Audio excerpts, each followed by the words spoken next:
Chapter 1837. The captain looked at the Royal Divine Army that rapidly charged over with pressuring presences.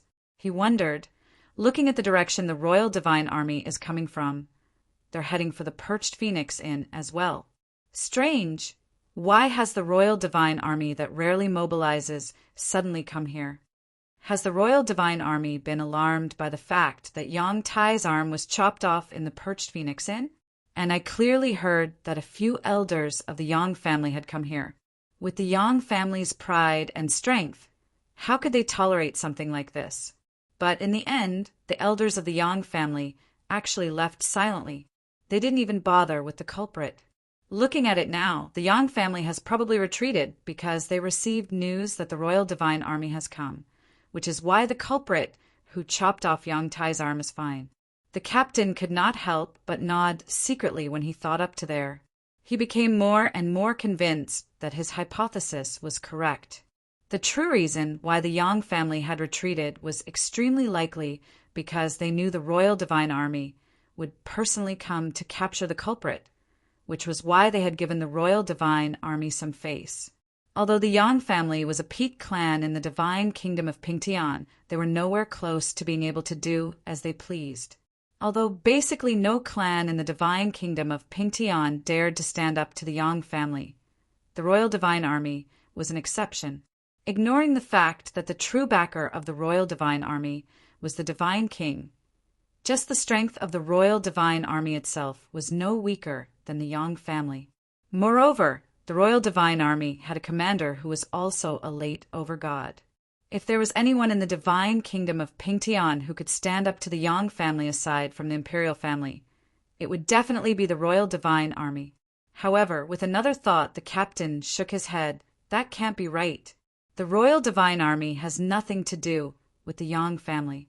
The young master of the Yang family has lost his arm, so there's no reason for the Royal Divine Army to stand up for the Yang family. What's going on? Is it not as complicated as I imagined it to be, and the Royal Divine Army is just passing by? In front of them, the galloping sounds of the tri-flamed divine horses were getting louder and louder, more and more deafening. There were only 100 of them, but they had the aura of a magnificent army. Most importantly, all of them were moving in unison. Every time the tri-flamed divine horses' hooves landed on the ground, it sounded like a thunderclap, causing the ground to tremble. In the end, the army of around 100 people rapidly approached the Perched Phoenix Inn under everyone's gazes. All the people on the two sides of the street stuck close to the buildings behind them. All of them consciously cleared the wide street for the army to pass through. Even the captain of the guards stood to one side obediently. He was usually haughty and haughty, but before the Royal Divine Army, he could only shrink his neck obediently. He dared not to point his finger at them. The difference between the Royal Divine Army and his guards was like the difference between heaven and earth. However, just when the captain of the guards thought the Royal Divine Army was just passing by, he never expected all the soldiers to pull on their reins in unison. All the tri-flame divine horses immediately raised their flaming hooves high into the air. With an earth-shaking neigh, they stomped the ground heavily, producing a great thump. It was like a thunderclap. Immediately, a visible shockwave appeared under the hooves of the tri-flamed divine horses, expanding in all directions rapidly. It caused all the people who had stopped to watch on the two sides of the street to tremble violently. They staggered from the shockwave, and many people even stumbled and fell to the ground. If it were not for the fact that the entire royal capital was enveloped by a powerful formation, where even the ground was covered with defensive formations, just the stomp from the tri-flame divine horses would have reduced the surrounding buildings to ruins. After all, there were over 100 mature, tri-flamed divine horses. They were equivalent to 100 deities. At this moment, Ruru, whom Genshin had met once in the True Sword Pavilion, stood in the crowd with a few guards. She stared at the group of tri-flamed divine horses that had stopped outside the Perched Phoenix Inn in suspicion. Strange. Why has the Royal Divine Army come here? Ruru murmured softly. Her face was filled with doubt. "Young miss, I heard that someone severed Yang Tai's arm in the Perched Phoenix Inn. Have the Royal Divine Army come because of this?" A guard behind Rur spoke. That clear and lively voice was obviously from a woman. Just from the voice, it was possible to tell that the appearance of the guard under the helmet was definitely extraordinary. If one were to look at their figures, they would discover that not only the guard who spoke, but the rest of the guards who followed Rue all had the figure of a woman. "Young miss, in my opinion, the person who severed Yang Tai's arm must be the young man who bought the startling rainbow sword from the true sword pavilion. However, isn't this young man a little too bold? He actually dares to offend the Yang family in the royal capital," another guard said. "Young miss," although the young man was rather vicious, he seemed to possess a sense of righteousness. "I'm not powerful, but I've met countless people in the lower world. If I've seen correctly, the young man should be a righteous and upright person. Otherwise, it would be impossible for him to possess such a bearing. Young miss, let's help that person.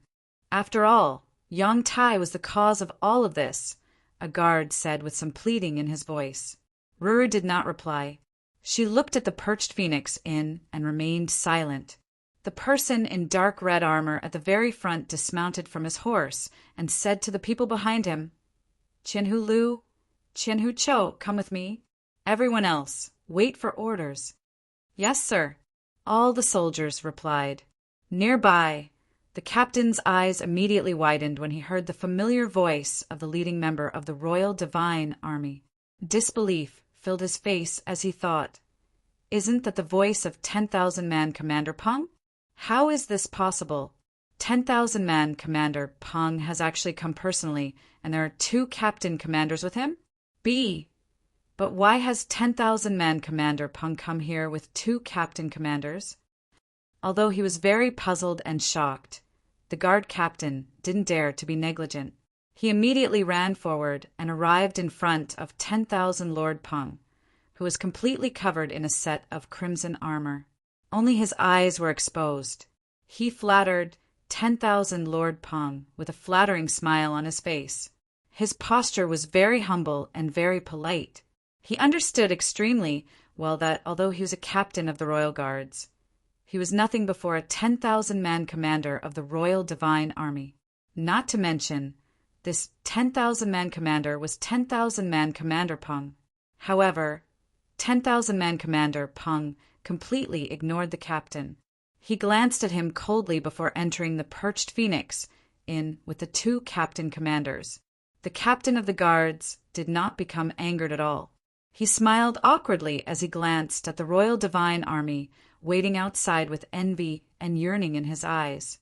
Afterwards, he eagerly followed behind 10,000-man Commander Peng and ran in. "Young miss, the Royal Divine Army has already gone in to capture the person, and the person leading them seems to be 10,000-man Commander Peng. 10,000-man Commander Peng is known as the strongest person below Overgod in the divine kingdom of Pingtian. There are even rumors that 10,000-man Commander Peng's strength is enough to make it onto the god's altar. That person is definitely not 10,000-man Commander Peng's opponent," the female attendant who had asked Ru to help Genshin said again. "Young miss, why don't we help that person out? He doesn't seem like a bad person to me. Moreover, we've wronged him a little earlier in the True Sword Pavilion. Originally, we thought he only said he wanted to buy supreme quality Saint artifacts and high quality Saint artifacts to attract the young miss attention. But we never thought he really did come to buy high quality Saint artifacts," another guard said. He also seemed to be reluctant to see Genshin being taken away by the Royal Divine Army like this. Once someone was taken away by the Royal Divine Army, they would not be able to avoid suffering even if they came from an organization with an overgod. Chapter 1838. Ruru took light steps and walked towards the perching phoenix Inn at a neither fast nor slow pace. The few guards followed closely behind Ru. Currently, 2 armored soldiers of the Royal Divine Army stood guard at the entrance of the inn. They stood straight like statues, and they did not move at all. Only their exposed eyes stared at the surroundings coldly and emotionlessly. From how they stood, they clearly forbade anyone from entering the inn. As for the guards, they had already moved far away. Ruru directly made her way to the entrance of the inn with a few guards. Even though there were 2 soldiers of the Royal Divine Army guarding the entrance, she did not show any hesitation at all. She seemed extremely composed. When Ruru was about to enter the inn, the 2 soldiers of the Royal Divine Army did nothing to stop her. Instead, they bowed at the same time and said to Ruru together, "Greetings, young miss." Everyone in the surroundings immediately dropped their jaws when they saw how the 2 soldiers behaved. They all stared at Ruru in shock and disbelief, which led to quite a large uproar. Afterwards, they all began to guess at Ruru's identity. She was actually able to make the Royal Divine Army treat her with such respect. Clearly, Ruru had already become accustomed to the 2 soldiers' respectful behavior. She did not find it strange at all. She nodded at them calmly and directly entered the inn without any hesitation. At the same time, on the top floor of the inn, Genshin stood in front of the window, just like before in his room. He stared into the distance in a daze, as if he was deep in thought. 10,000-man Commander Peng and the 2,000-man commanders of the Royal Divine Army had already entered the room behind him. When 10,000-man Commander Peng saw Genshin's back, he did not hesitate at all. He immediately clasped his fist at Genshin and said loudly, "10,000-man Commander Chang Pengfei of the 7th Clan of the Royal Divine Army greets the Patriarch of the Tian Yuan Clan." 1,000-man Commander Chang Peng of the 7th Clan of the Royal Divine Army greets the Patriarch of the Tian Yuan Clan. 1,000-man Commander Lilian of the 7th Clan of the Royal Divine Army greets the Patriarch of the Tian Yuan Clan. At the same time, the 2,000-man commanders behind 10,000-man Commander Peng clasped their fists towards Genshin as well. They looked at Genshin with some respect. This was respect for the strong. The 3 of them were only celestial gods. In their eyes, overgods were lofty and unreachable existences. Moreover, the overgod before them was not a regular overgod. Instead, he was the Tian Yuan clan's patriarch who had completely defeated the overgod of the Wainer clan, Wainer Yen, who had comprehended the laws of strength. He was Genshin.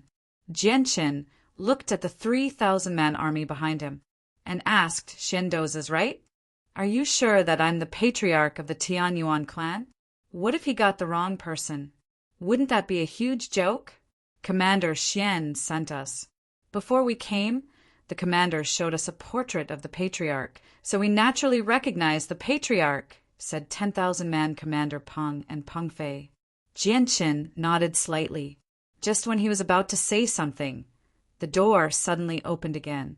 The captain of the guards walked in as well. Clearly, he had not sensed the strange atmosphere in the room, nor had he heard the conversation in the room. As soon as he saw Genshin, coldness flooded his eyes. He pointed at Genshin and said, 10,000-man Commander Peng, it's this person. He's the one who committed crimes in the royal capital. Not only does he have no regard for the law, but he's also utterly audacious. If he's left alone, who knows what kind of trouble he'll cause. 10,000-man Commander Peng, please bring him to justice. The corner of Genshin's lips faintly smiled when he heard that. He stared at the captain and 10,000-man Commander Peng with interest, but he said nothing. When 10,000-man Peng heard the guard captain's words, his expression changed slightly. At this very moment, if one could see his face hidden under the helmet, they would definitely discover that his complexion had turned pitch black and incomparably gloomy. The person before him was the patriarch of the Tian Yuan clan. Several decades ago, he had easily defeated Wainer Yen, who had comprehended the laws of strength. Moreover, there had been rumors a few days ago that the patriarch's strength had broken through once again in the divine King Duanmu's dwelling. Even their commander Xian Dou had to be polite to the patriarch of the Tian Yuan clan. He had even warned them time and time again not to slight the patriarch of the Tian Yuan clan. Yet the captain had actually ordered them to capture the patriarch of the Tian Yuan clan as soon as he had arrived. Was he trying to make things difficult for them? Right now, Peng Fei was tempted to slap the captain to death. Even if you want to capture him, you have to investigate the matter thoroughly before you do anything. At this moment, Ruru entered the room with a few guards. Clearly, she had heard the captain's words, so she spoke as soon as she entered the room. "Young miss, why have you come as well?" Peng Fei looked at Ruru in surprise. He spoke extremely politely. Ruru glanced at the guards behind her, and a sliver of helplessness appeared on her face. She said, "These girls can't bear to see someone being wronged, so I came specially to have a look." Ruru paused there. She glanced at Jianchen and said, 10,000-man Commander Peng, according to my knowledge, this matter was completely caused by Yang Tai. As a result, Commander Peng, you have to get to the bottom of the matter before you capture him. I won't allow you to wrongly accuse a good person. Capture him? Young miss, why? 10,000-man Commander Peng had no idea how to react as he stared at Ruru. He grumbled inside. "Oh, my young miss, this is the renowned patriarch of the Tian Yuan clan, yet you're talking about capturing him right in front of him. What kind of position do you think I am in? Moreover, even if you really want to capture him, I'm not his opponent as a mere god. At the very least, you need an over-god like Sir Xiando to personally take action." Ruru could not help but become slightly doubtful when she saw Commander Peng's reaction. 10,000-man Commander Peng's reaction seemed rather abnormal. 10,000-man Commander Peng, is there a problem? Ruru asked in confusion.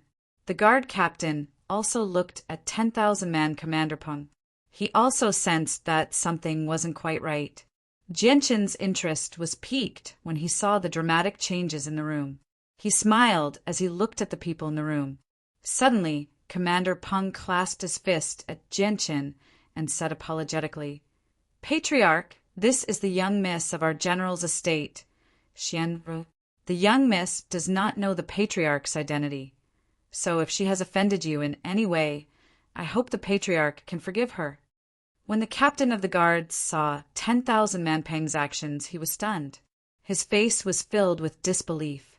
The mighty 10,000-man commander of the Royal Divine Army, one of the most renowned 10,000-man commanders, was actually apologizing to the young man right now.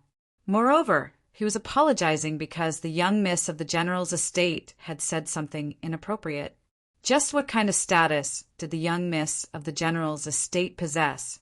With her status in the general's estate, there were very few over-gods who dared to pursue the matter, even if she was disrespectful to regular over-gods.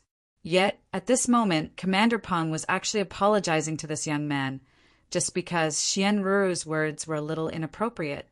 Just who exactly was this young man? Patriarch? Patriarch?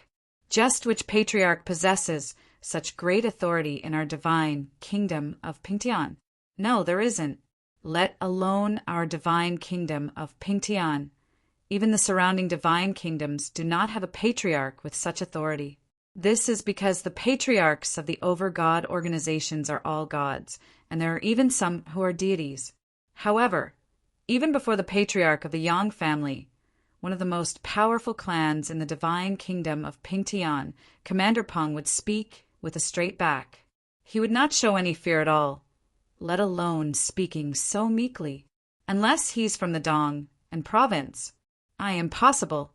The captain guessed inside. In the end, he seemed to think of something, and his face immediately paled. Xian Ruru also found Commander Peng's apology rather unbelievable, but soon afterwards, she seemed to realize something as well. A strange light immediately appeared in her eyes as she stared at Jianchen. She said in surprise, "Are you the patriarch of the Tian Yuan clan in the Dong and province, Jianchen?" To Xian Ruru's knowledge, only the patriarch of the Tian Yuan clan in the Dong and province could be referred to as a patriarch and make Commander Peng so cautious. Chapter 1839. Young miss, you've guessed correctly. This is the patriarch of the Tian Yuan clan from the Dong and province, said Commander Peng. As soon as he thought about how the young miss had spoken to him eagerly before she had even understood his identity, Commander Peng smiled bitterly inside. The young miss was usually quite smart, so why had she suddenly become so careless? Did she not realize from the reactions and actions of the Royal Divine Army that he had not come to capture someone? Xian Ruru immediately became stunned after confirming Jianshin's identity. She stared at Jianshin's young, masculine face blankly as disbelief filled her face. She had already guessed that Jianshin's background was definitely extraordinary. It was extremely likely that he came from an organization with an overgod. Otherwise, it would have been impossible for him to have so many divine crystals to buy a high-quality saint artifact. However, she had never thought that the person who had asked to buy a supreme quality saint artifact right from the start in the True Sword Pavilion and had even been misunderstood as just trying to attract her attention would actually be the legendary Jianshin from the Tianyuan family, who had caused quite a stir in the divine kingdom of Pingtian. For a moment, Xian Ruru felt rather disbelief over the sudden change in identity. The mouths of the guards beside Xian Ruru hung agape as disbelief flooded their faces. Just like how Xian Ruru and the others were shocked, the captain felt like he had fallen from the mortal world to hell. Not only did his entire body tremble violently, but even his legs trembled. It's over. It's over. It's over. How can this person be from the Tianyuan family? Yang Tai, oh Yang Tai, of all the people you could have provoked, you just had to provoke the patriarch of the Tianyuan clan. You've done me in, the captain wailed inside as his face paled. Although he was the captain of the royal capital's guards, the royal capital was so large that there were naturally many guards. Who knew how many captains there were like him in the royal capital? Although he had an official background, his status was not particularly great. Once someone like him offended an overgod, no one would be able to protect him, even if he had the backing of a lord-level force. Very few lord gods would speak up for him. After all, purposefully provoking an overgod and having the overgod purposefully make things difficult for you were two completely different matters. Suddenly, the guard captain dropped to his knees and kowtowed to Jianshin. His forehead collided with the floor, producing thumping sounds. He did not use origin energy to protect himself, so in just a few kowtows his forehead was already dripping with blood. Lord Patriarch, it's my fault. I didn't know that Lord Patriarch would personally come to the Imperial City. The guard captain's attitude immediately changed. He kept kowtowing and begging for forgiveness with a face full of regret. Even with the entire divine kingdom of Pingtian in perspective, there were only around a dozen overgods. Every single one of them possessed an important status in the kingdom, so he understood just how severe the consequences of offending an expert like that would be. Although he was related to the Yang family and had married a cousin of Yang Tai's, his wife did not have any status in the Yang family either. The Yang family would never speak up for him. 10,000-man commander Peng stared at the guard captain coldly. He showed no sympathy at all. He looked at Jianshin and asked, "Patriarch, may I ask how we should deal with this person?" Jianshin waved his hand. He stared at the guard captain whose forehead had been reduced to a bloody mess and sighed gently, "You can go. However, as the guard captain, I hope you can carry out your duties seriously in the future. Do not use your position for personal gain." The guard captain felt like he had been pardoned. After expressing his gratitude, he left as if he was fleeing for his life. "Patriarch, the commander has invited the patriarch to the general's estate. May I ask if the patriarch—" 10,000-man commander Peng clasped his hands. "I just happen to want to visit Commander Xian at the general's estate as well, but it's just too eye-catching to be with your royal divine army. You can go back first. I'll go to the general's estate afterwards," said Jianshin. "Yes, sir." 10,000-man commander Peng clasped his fist at Jianshin before leaving with the 2,000-man commanders. With 10,000-man commander Peng's departure, Xian Ruru naturally would not remain in the room as a woman. She immediately bid farewell to Jianqin extremely politely and left. In the blink of an eye, Jianqin's room became empty once again. Only some bloodstains remained on the ground as evidence of what had happened earlier. Jianqin glanced at the puddle of blood on the ground and sighed gently. I never thought that something like this would happen under the emperor's rule. It looks like the royal capital isn't as perfect as I imagined it to be.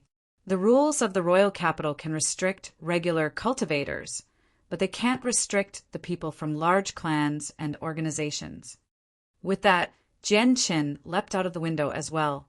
He turned into a faint blur as he shot off into the distance. His movements were as swift as the wind and as fast as lightning. None of the cultivators on the streets below sensed him at all.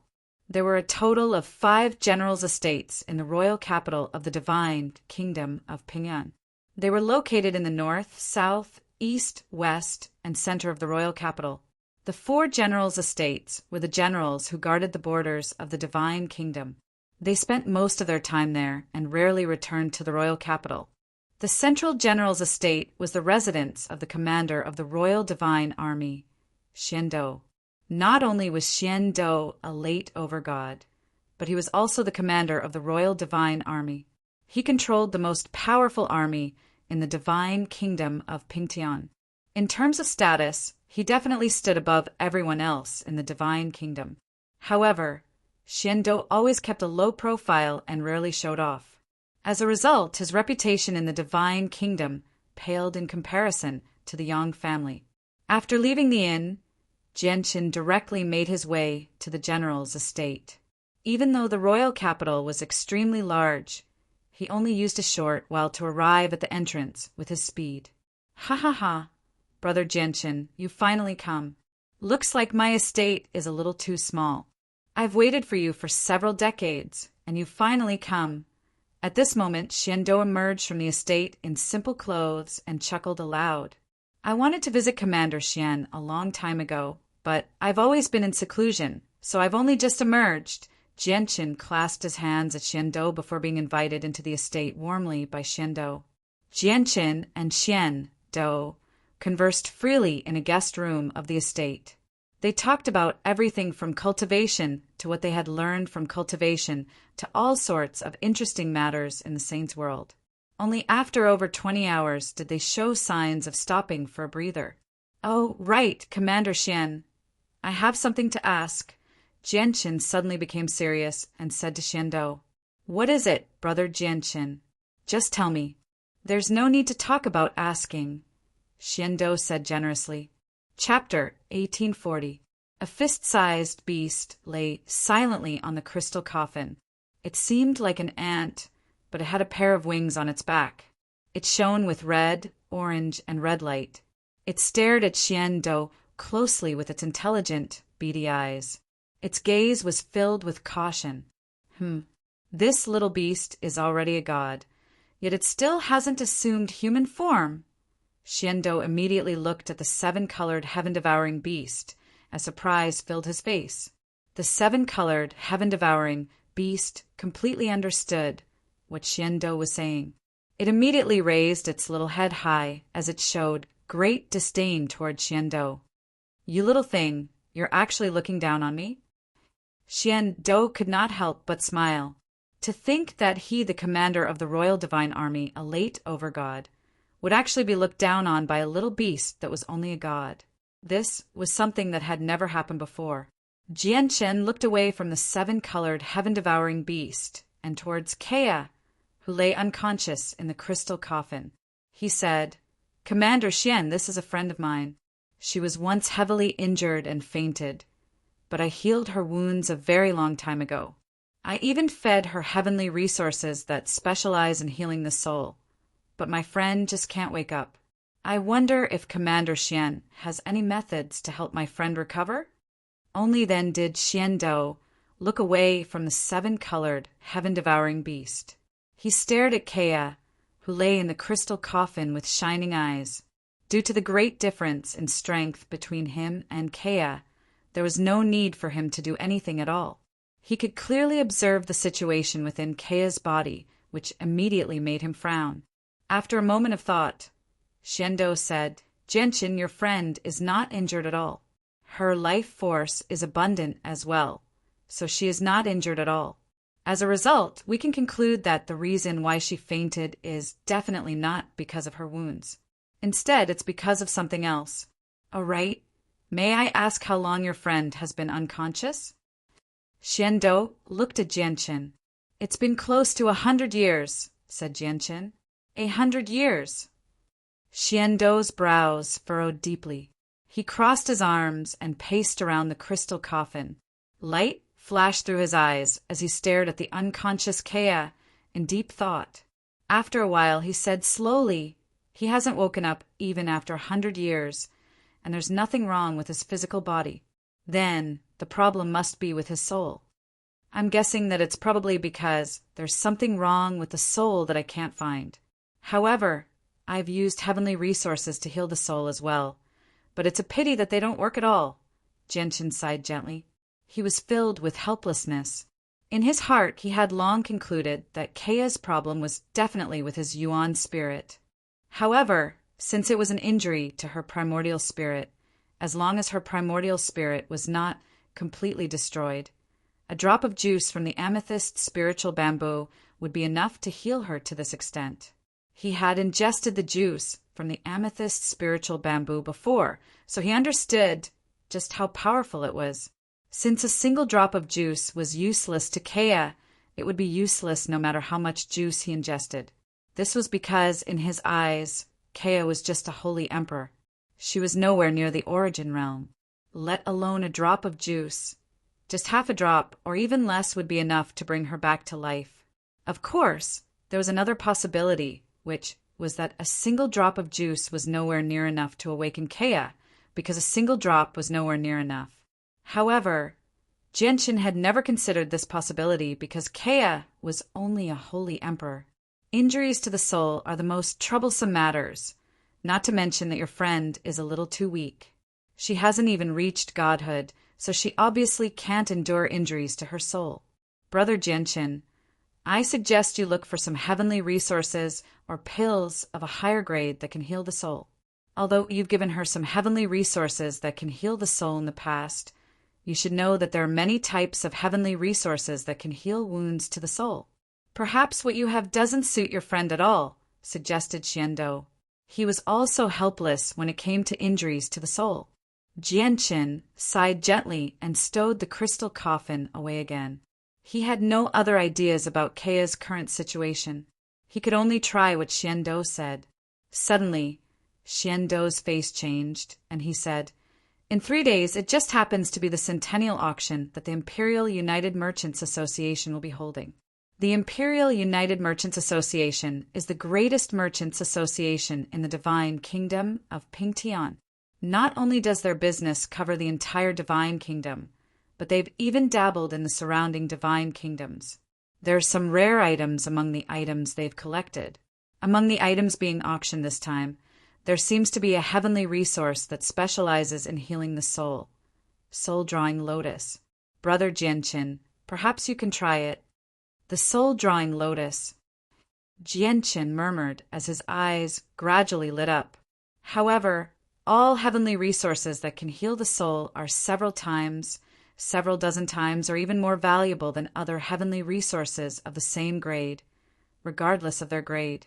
Brother Jianqin, you have to be prepared. All right, I still have 5 blocks of high-grade divine crystal. Brother Jianqin, you can have them first, said Xiando. Immediately, he took out 5 blocks of high-grade divine crystal. Thank you for your good intentions, Commander Xian, but I still have some divine crystals on me. It shouldn't be a problem for me to bid for the soul-drawing lotus. Jianqin rejected Xiando tactfully. Before long, he bid farewell to Xiando and left the estate. On the other side of the royal capital, there were 2 veiled women in white dresses on a bustling street. They tirelessly walked in and out of the shops in high spirits. All the items that caught their eye, regardless of the price, were bought by them. They had already lost count of how many items they had bought along the way. The 2 of them had acted in such an unbridled manner and exposed their wealth. Naturally, it attracted the attention of some people with ulterior motives. Anyone who was secretly following behind them would instantly turn pale when they were swept by the gaze of one of the ladies. They would immediately flee, not daring to hesitate for even a moment. Sister Shiyu, this dress is so pretty. If Sister Shiyu wears it, you'll be even more charming.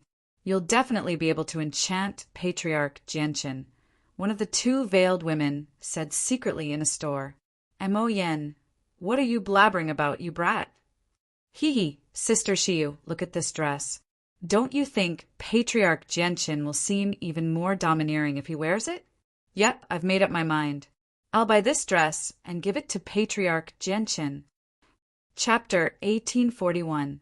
Beauty and shopping were the innate hobbies of every woman. Very few people were an exception to this. Mo Yen and Shiyu were naturally the same. Even though Shiyu had become a god now and could be regarded as an expert in the entire divine kingdom of Pingtian, she was still unable to resist her innate love for beauty as a woman.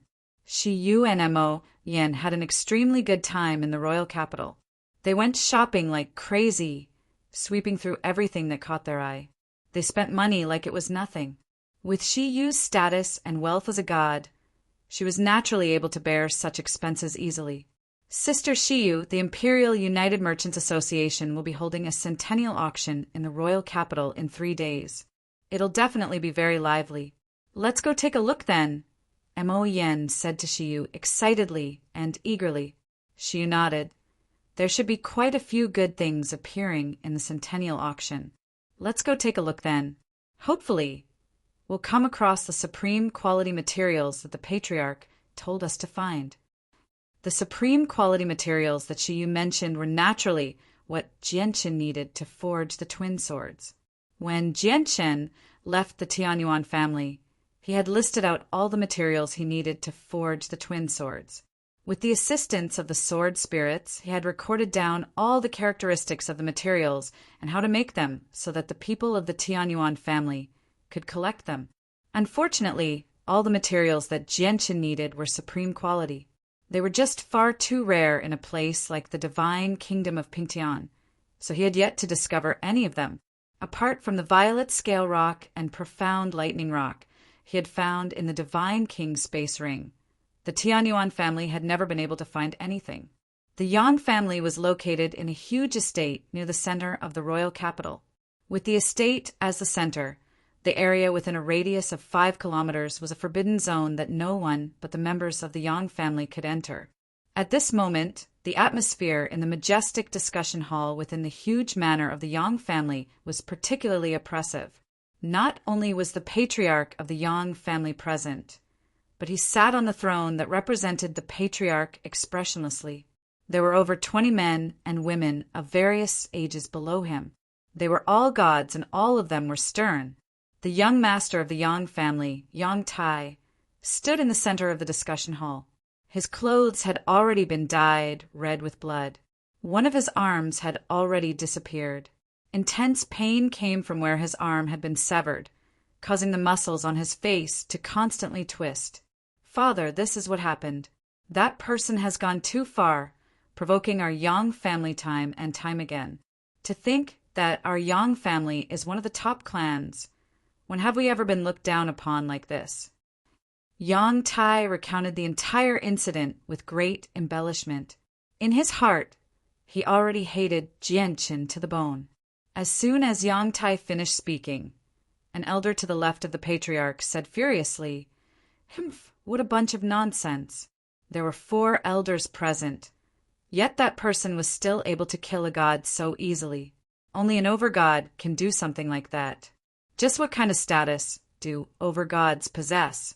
Why would they lower themselves to the level of a wastrel like you, a junior who only knows how to bully others? I'm sorry. In my opinion, this matter was probably caused by you.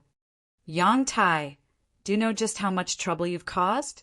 Not only have our Yang family lost an elder because of you, but we've even offended an overgod.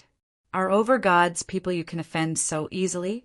If you continue to act recklessly like this, you'll cause great trouble for the clan sooner or later.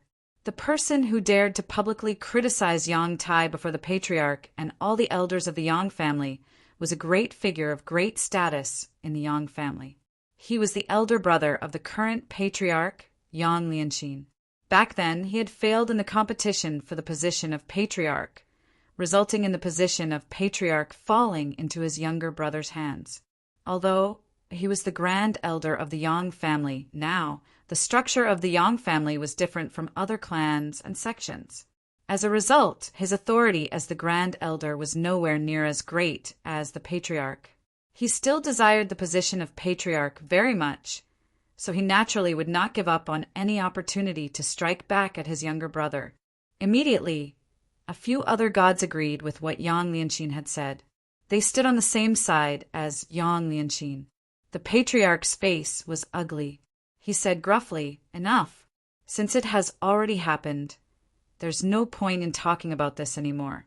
Even if Tai really was in the wrong, the overgod could have just punished him slightly, but he actually killed an elder of our Yang family. How can an elder of our Yang family be killed so easily? If we don't seek justice now, how will our Yang family remain in the royal capital in the future? Yang Aoran, do you really want to overestimate yourself and seek revenge from an overgod? It's not that I'm looking down on you, but you really don't have that ability right now. Listen to me, don't make trouble for the ancestor. Yang Lianxin sneered coldly. However, he was secretly overjoyed. He saw hope for Yang Aoran's position as the patriarch now that Yang Tai had caused something like this. This was because no matter what Yang Aoran did in the future, he would not be able to change the fact that he had made a mistake. If he continued to pursue the matter, he might end up offending an overgod. Although the Yang family no longer feared most overgods, they could not afford to offend even an early overgod so easily.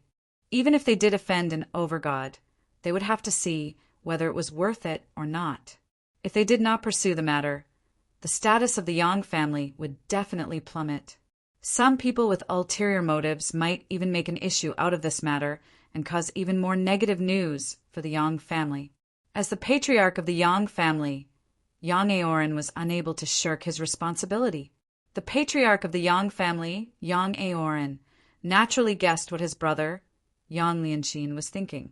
He stared at Yang Lianxin coldly and said emotionlessly, "Brother, do you know why you can't become the patriarch of the Yang family? It's because you don't understand the ancestor's temperament at all. If you could fathom the ancestor's thoughts, even if it was just a tiny bit, then the position of patriarch would belong to none other than you. It would definitely not fall on my head." Yang Lianxin was shocked when he heard that. He thought, is Yang Aoran bold enough to pursue the matter because he understands the ancestor's thoughts? Is he certain that the ancestor will support him? Chapter 1842. After leaving Xiandou's estate, Jianqin did not return to the Perched Phoenix immediately. Instead, he strolled through the royal capital by himself, passing through the streets and alleys. He did not even let go of the free trade zone in the royal capital that was specially set up for independent cultivators. The royal capital was extremely large. Just the surface area of the city was several times larger than the kingdom of Jessen. However, with Jianqin's current strength, he only needed 2 days to stroll through it. Speaking of which, his actions in the past 2 days were rather strange. When he sped up, he would cross several hundred or even several thousand meters with each step. He would basically walk through the streets whenever he came across them, purposefully going to places with many shops and free trade zones as if he wanted to buy something. However, he just happened to not enter a single shop along the way. His actions were rather unfathomable. Sigh, I've basically strolled through the entire royal capital, but I haven't even come across a single material for forging the twin swords. Jianqin returned to the Perched Phoenix Inn. He stared out the window of his room in a daze as he murmured to himself. In the past 2 days, he had been searching for materials for the azulate swords in the royal capital. Although he had not entered a single store, the sword spirits were secretly helping him investigate. As soon as he discovered these materials, he would be able to discover them immediately. There's still a day until the once-in-a-century auction held by the Imperial United Merchants Association. The soul-drawing lotus is directly related to Kaya's hope of awakening. Even if the chances aren't very great, I have to obtain it, Jianqin murmured. His gaze became extremely determined. Afterwards, he tidied up all the divine crystals on him. Out of the 10 blocks of high-grade divine crystals that the divine king had bestowed upon him, he had used up 6 blocks to buy the startling rainbow sword. He only had 4 left. Moreover, there was a small amount of supreme-grade divine crystals that he had obtained from the divine king Duanmu's space ring. Although it was not a lot, it was basically equivalent to a block of high-grade divine crystals. 5 blocks of high-grade divine crystals. Even many god clans can't take out such wealth. Only over-god clans have the capital to do so. It's more than enough to buy the soul-drawing lotus. Jianqin became confident.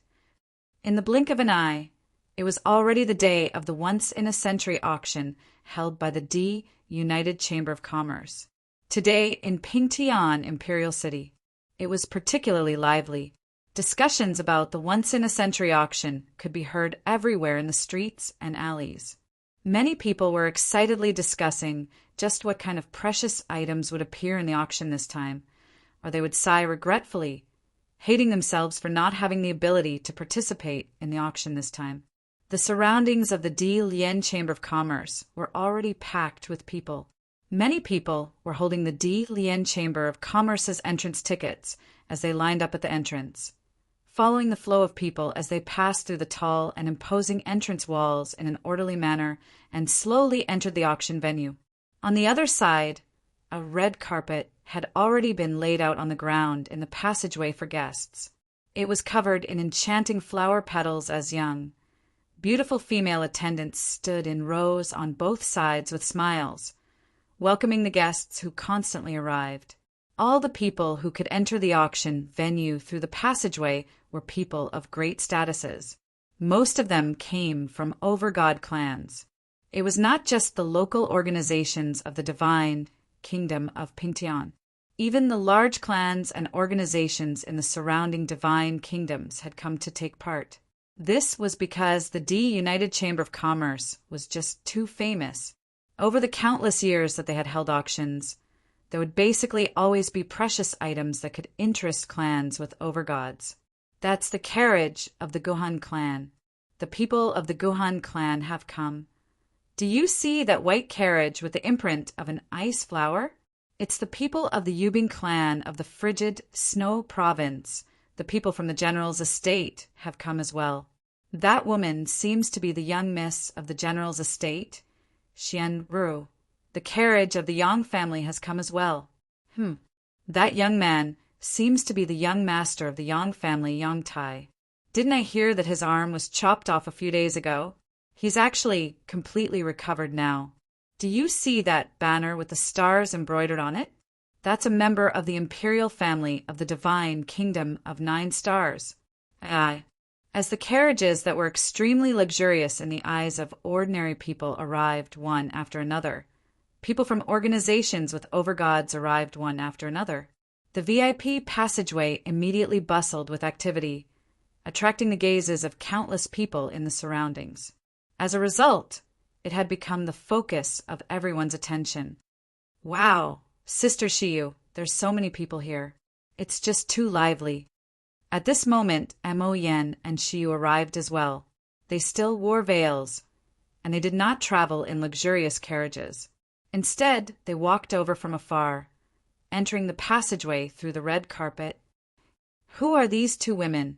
Don't they seem a little too shabby by coming like this? Everyone else has come in luxurious carriages, yet they've actually come on foot.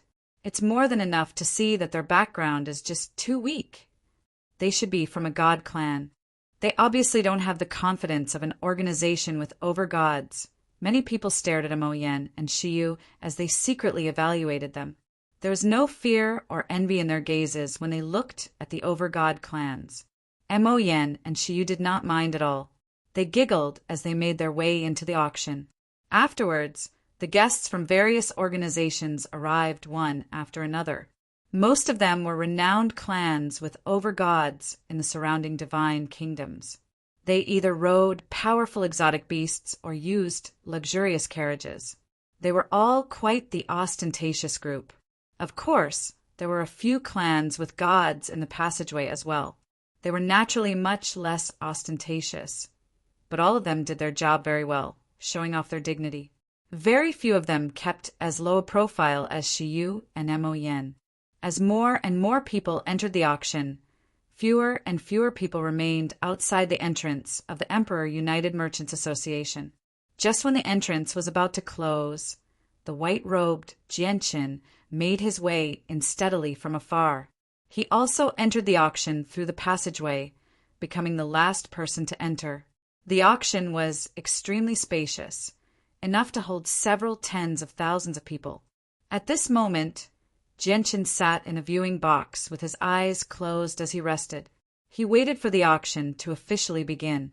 Around 5 minutes later, the auction officially began. The host of the auction was a mature, voluptuous, and alluring woman.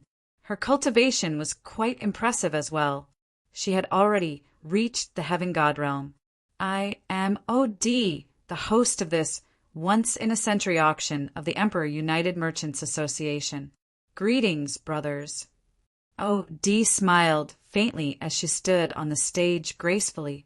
After making some introductory remarks, she cut straight to the chase, which was the first item to be auctioned. The first treasure is a flying sword. Even though it's only a medium-quality saint artifact, it has reached the peak of medium-quality saint artifacts. It's not much weaker than some of the slightly inferior, high-quality saint artifacts. It's a rare piece of supreme quality. Brothers, I'm sure you all know just how expensive high-quality saint artifacts are.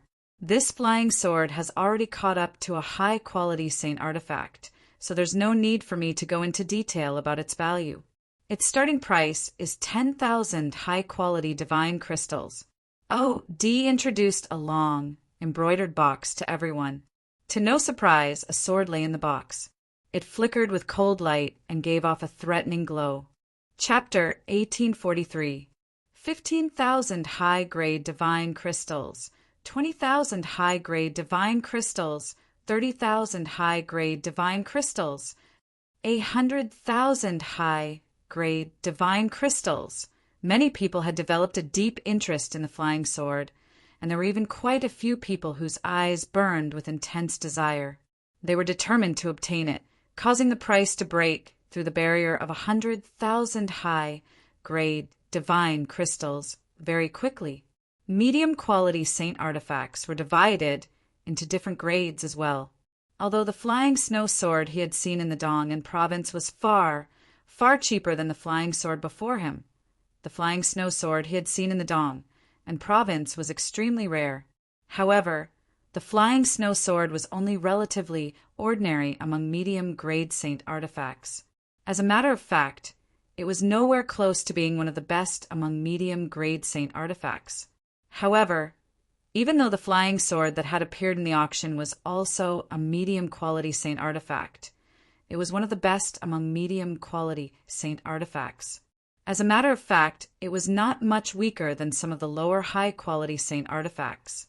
As a result, its price was naturally extremely high. 150,000 high-grade divine crystals, 180,000 high-grade divine crystals. The price of the medium-quality saint artifact continued to rise.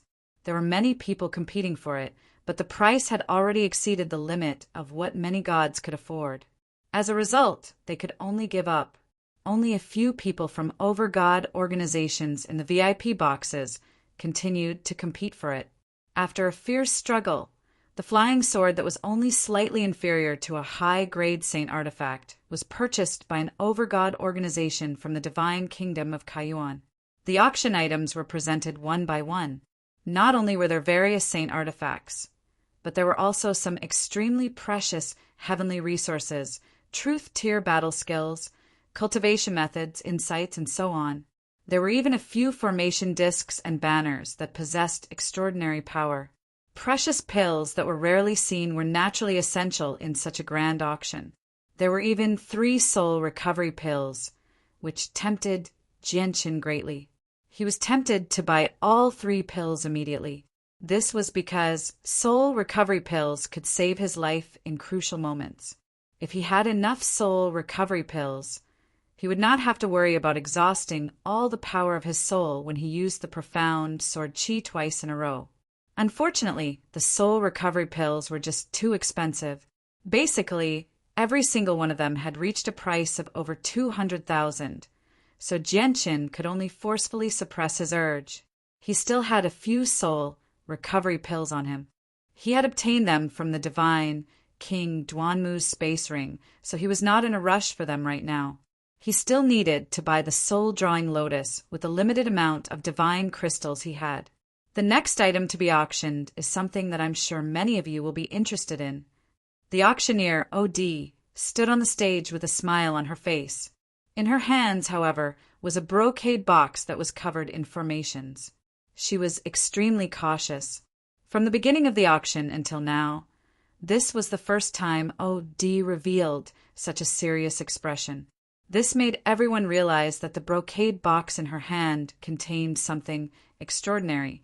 At that moment, everyone perked up.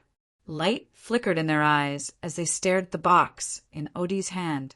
Odie had a cautious expression on her face. She carefully removed the formation on the box. Her movements were extremely slow and she was exceptionally careful. However, it was exactly because of her actions that everyone became extremely eager to see what was inside the box. Finally, all the formations on the box were removed.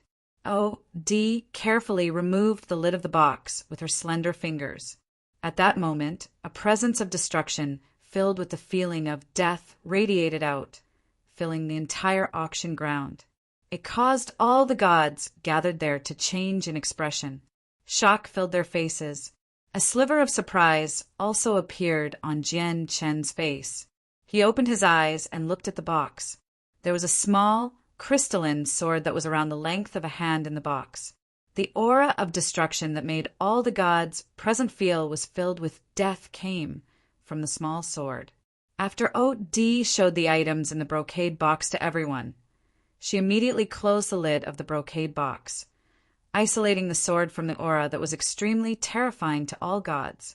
The Sword of Ways. It's actually the Sword of Ways. Someone suddenly cried out from a box. The several tens of thousands of people gathered in the auction venue immediately fell into an uproar when they heard the name Sword of Ways. They all whispered to each other as shock filled their faces. O.D. stood on the stage as her gentle and pleasant voice drowned out the entire venue. She said, "That's right. This is the Sword of Ways, and it's the Sword of Ways condensed by an over-god." After pausing for a moment, O.D. continued, "Although many of you have already recognized the Sword of Ways, there are still many of you who don't know what it is. O.D. will explain it to everyone in detail. The Sword of Ways cannot be condensed unless one is an over-god or above. Once one becomes an over-god, they can use their comprehension of the laws of the world to control them, forcefully suppressing and sealing them within the Rock of Ways, which will form the Sword of Ways in the end. The power of every single Sword of Ways is equivalent to a single strike from the expert who condensed the Sword of Ways. Although the strike is purely an attack from the laws of the world, it lacks flexibility, charm, and agility, so it's very difficult for it to pose a threat to experts at the same level of cultivation. However, it's a fatal threat to experts who are a major cultivation realm lower. It can basically kill them in a single strike or heavily injure a group of them. Let's use the Sword of Ways in my hand as an example. It was condensed by an overgod, so I'm sure you've all sensed how terrifying it is.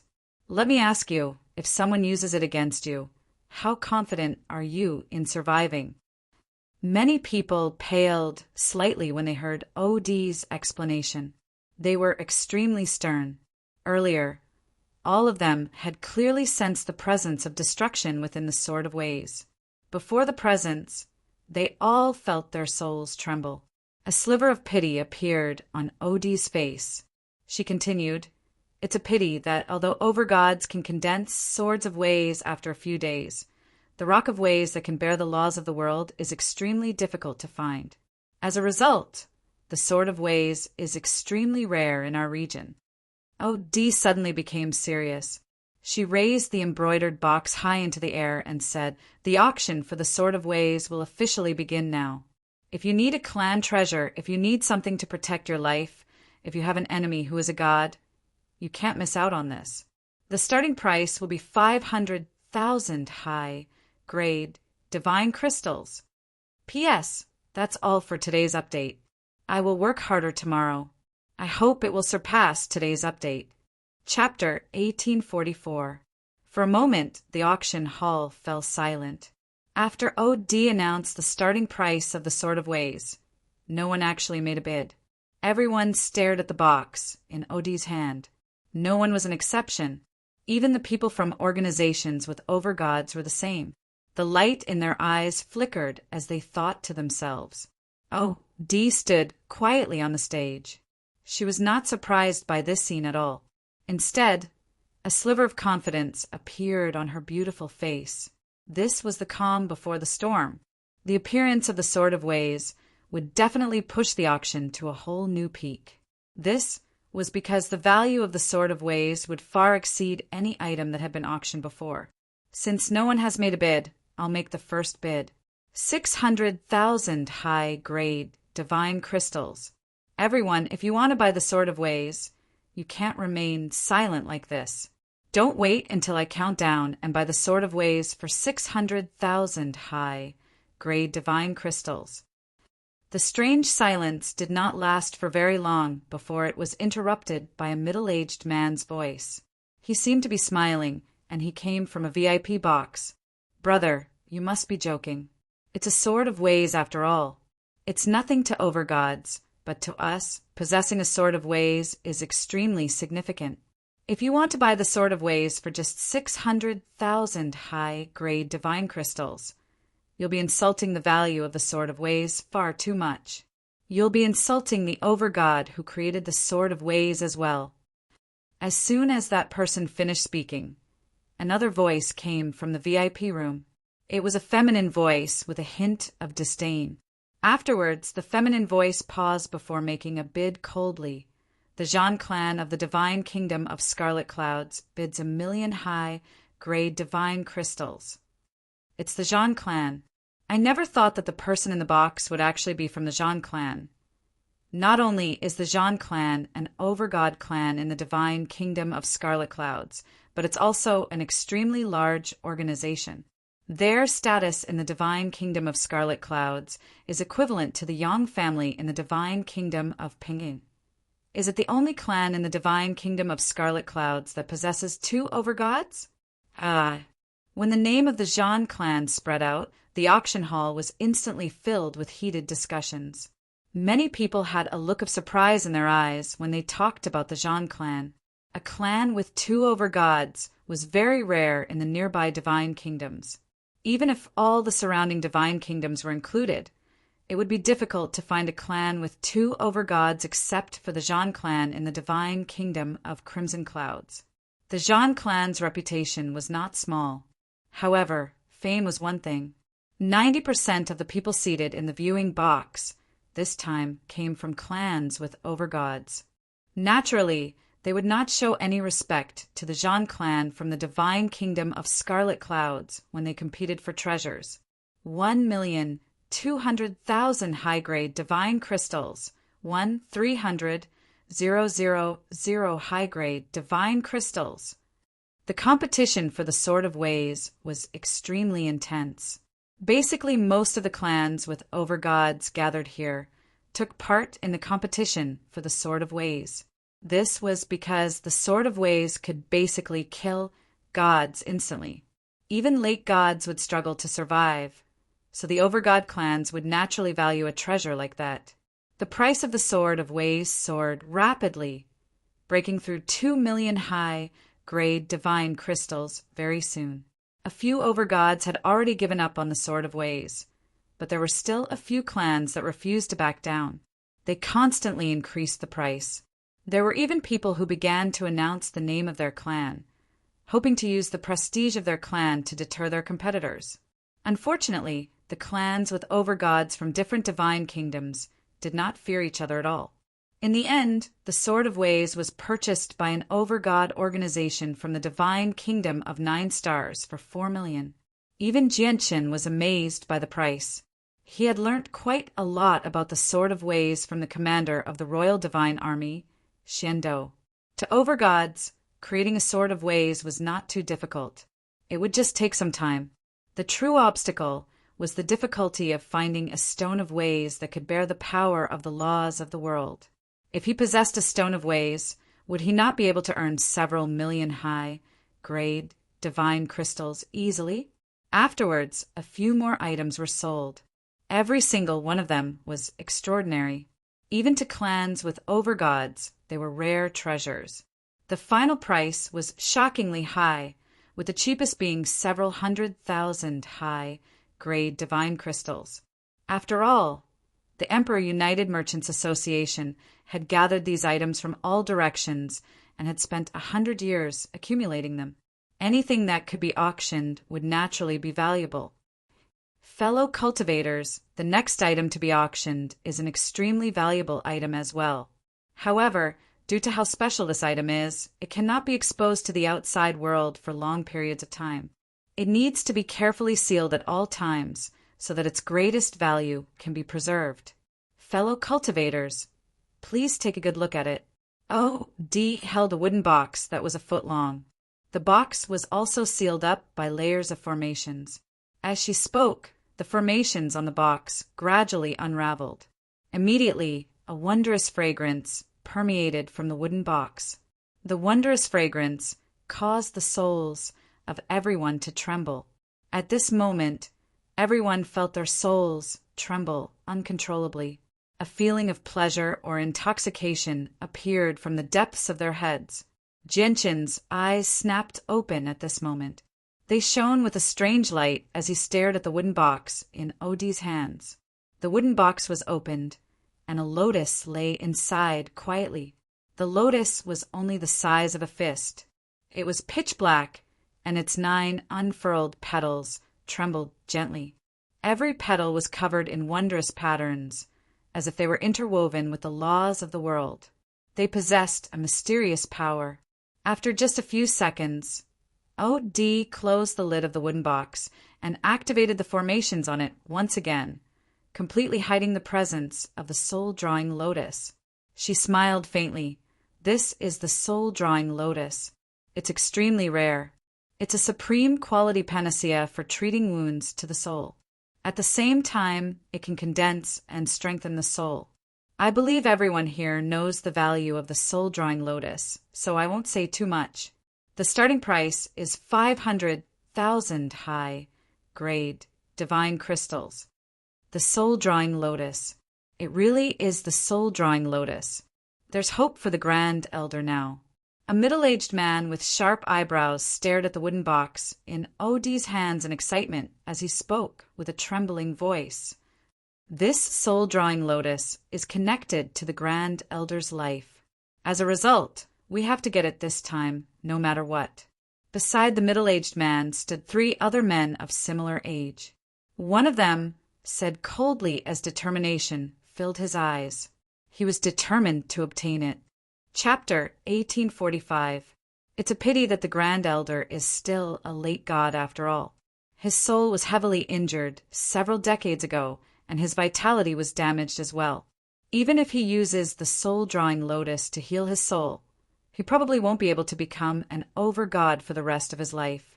The ancestor is only willing to spend 3 blocks of high-grade divine crystal on him, and that's because of the Grand Elder's contributions to the clan. I just hope that the appearance of the soul-drawing lotus won't lead to too many people fighting over it. Logically speaking, the 3 million high-grade divine crystals we've brought should be enough to buy the soul-drawing lotus. But I'm afraid that the price of the soul-drawing lotus will rise if there are too many people competing for it, said the 3rd middle-aged man. He was rather worried. We have to obtain the soul-drawing lotus. Even if someone else buys it, "We have to make it so that they can't take it away with them," said the fourth middle-aged man coldly. A vicious light flashed through his eyes. At the same time, there were a few other people from over-God organizations who wanted the soul-drawing lotus at all costs in the other boxes within the auction. Although there were quite a few heavenly resources that could heal the soul in the saint's world, most of them were just regular items. They were not particularly useful to experts at higher cultivation levels. However, heavenly resources of a high grade, like the soul-drawing lotus, were extremely rare. Regardless of whether they needed it now or not, they could just keep it in their clans as a precaution. After just a few bids, the price of the soul-drawing lotus had reached 1,000,000 high-grade divine crystals. The people from over-God organizations all understood the value of the soul-drawing lotus, so they all took part in the bidding. They were unwilling to miss out on it. 1,200,000 high-grade divine crystals. 1,300,000 high-grade divine crystals. 1,800,000 high-grade divine crystals. Seeing the price rise so quickly, the four middle-aged men in the VIP room could no longer sit still. One of them immediately stood up and clasped his fist before the window of the VIP room. Everyone were from the lay family of the divine kingdom of limitless clouds. Our grand elder's soul has been severely injured. He's even at a critical moment where his life is in danger. He urgently needs this soul-drawing lotus. Moreover, when we came out this time, the ancestor told us that we had to obtain the soul-drawing lotus to save the grand elder's life, no matter what. As a result, I would like to ask everyone to part with this treasure and give it to our lay family. Our lay family will be extremely grateful. Right now, our lay family is offering 2,500,000 high-grade divine crystals.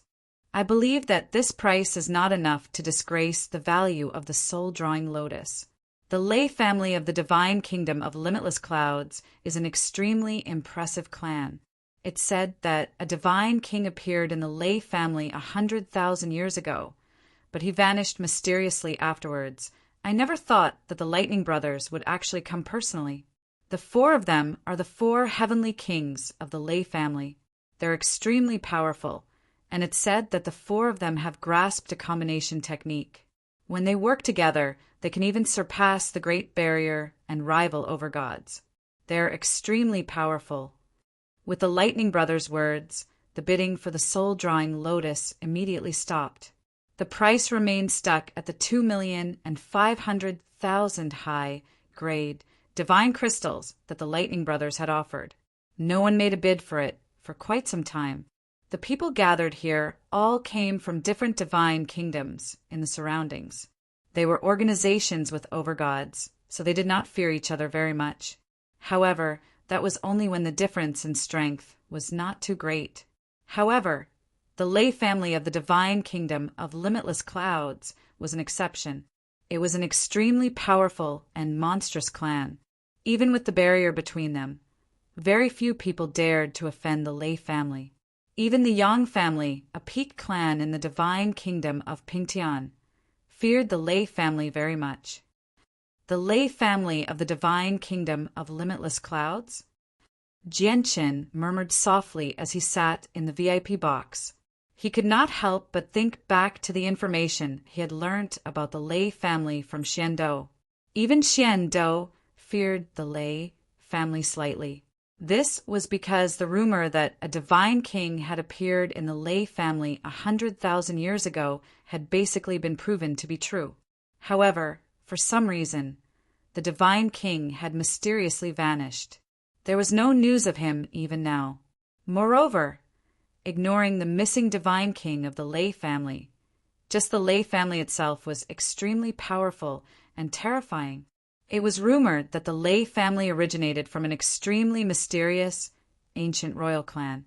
A unique bloodline flowed through their veins, giving them an innate affinity with lightning. Any member of the lay family would comprehend the laws of lightning 90% or above once they reached godhood. It was one of the most offensive laws among the 3,000 laws. standing on par with the laws of the sword and the laws of destruction. Moreover, the members of the Lei family were much more proficient in using the laws of lightning compared to others. It was as if the entire Lei family was blessed by lightning, possessing an innate advantage. Aside from that, there was another important factor. The Lei family was a powerful clan that possessed two overgods. Since the Lei family is in urgent need of the soul-drawing lotus, our Chu family will give up on it. Our Firmament sect will give up on the soul-drawing lotus as well. The Ascending Pavilion will give up on the soul-drawing lotus. Many overgod organizations gave up on the soul-drawing lotus. Basically, they all stated their names to express their goodwill.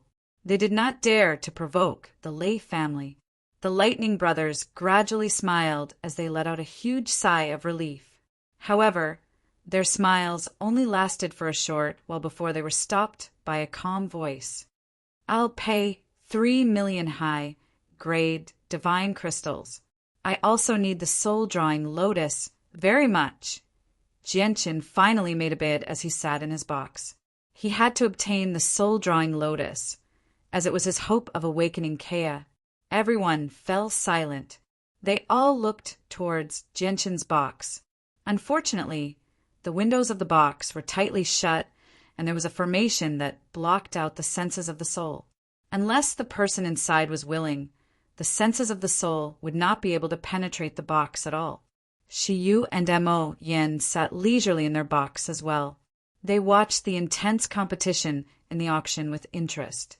The moment Jianqin's voice rang out, their faces immediately stiffened. "Sister Shiyu, this seems to be the voice of the patriarch of the Jianqin clan. Do you think the patriarch of the Jianqin clan is here as well?" Mo Yan's eyes widened as she stared at Shiyu in surprise. However, she soon became excited. Shiyu nodded silently and said gently, "That's right. It's the patriarch's voice. The patriarch has vanished for several decades. Only a few days ago did we hear that he was in the divine King Duanmu's dwelling. I never thought that he would actually come to the royal capital and take part in the auction this time." Chapter 1846. Who's the person in the VIP box? He doesn't even show any respect to the renowned Lei family of the divine kingdom of Boundless Cloud. Moreover, he speaks so calmly and confidently. Clearly, he doesn't fear the Lei family at all. We can't afford to offend the Lei family. The existence in the VIP box that even the Lei family doesn't fear is not someone we can provoke either. Whatever. Let's not take part in the fight for the soul-drawing lotus. We can't afford to offend either side. We can't continue bidding. Once we do, they'll probably hold a grudge against us even if one side obtains the soul-drawing lotus in the end. All the people in the VIP boxes made up their minds. They were extremely fearful of the Lei family.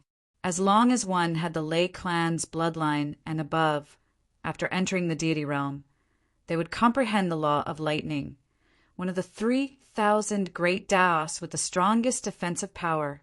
This clan's special bloodline shocked everyone to the extreme. Coupled with the existence of two overgods, especially when one of the overgods had already reached late godhood, the Lei family could be regarded as the greatest clan in the region without a doubt. Only the imperial family of the various divine kingdoms could suppress them. Moreover, the divine king had appeared in the Lei family 100,000 years ago. Although he had mysteriously vanished, there was no news of his death. If the missing divine king was included, the Lei family's power was enough to make even the imperial family fear them. Jianqin's bid made the expressions of the Lightning Brothers of the Lei family become rather ugly. The soul-drawing lotus was just too important to them, as it was directly related to the Grand Elder's life. "Brother, we, the Lightning Brothers, greet you. However, we have to obtain the soul-drawing lotus no matter what. We have to obtain it no matter what. We hope you can part with it. We'll be extremely grateful," said one of them. One of them said, although his tone was calm, it was filled with a kind of toughness and even contained a threat. They had to obtain the soul-drawing lotus, no matter what. They had already made it clear to Jianqin that even if he really did obtain the soul-drawing lotus, the four of them would do everything they could to take it back from him. Of course, this included forcefully taking it back. I want the soul-drawing lotus to save the life of a friend, so I can't give it to you. Moreover, the four of you have to obtain it no matter what, replied Jianqin. His voice was firm, leaving no room for negotiation. Jianqin's words immediately shocked everyone in the auction hall. Even the overgods in the VIP boxes all looked towards Jianqin's box. They all wondered inside if he was bold enough to speak to the Lei family like that. Did he truly possess the strength of the Lei family, or did he not fear the Lei family, or did he not know what kind of an existence the Lei family in this region? The Lightning Brothers fell silent. Their faces were terrifyingly sunken right now. At the same time, they felt a sliver of resentment. They hated the ancestor for not taking the Grand Elder seriously and only being willing to give them 3 blocks of high-grade, divine crystal to heal the Grand Elder's soul. Otherwise, the 4 of them would not have ended up in such an awkward situation. We'll bid 3,500,000 high-grade divine crystals. That's all the wealth we have. Friend, please consider whether you want to continue bidding or not, said one of the Lightning Brothers coldly. One of the Lightning Brothers said coldly, the remaining 500,000 high-grade divine crystals had come from all the wealth the 4 of them possessed.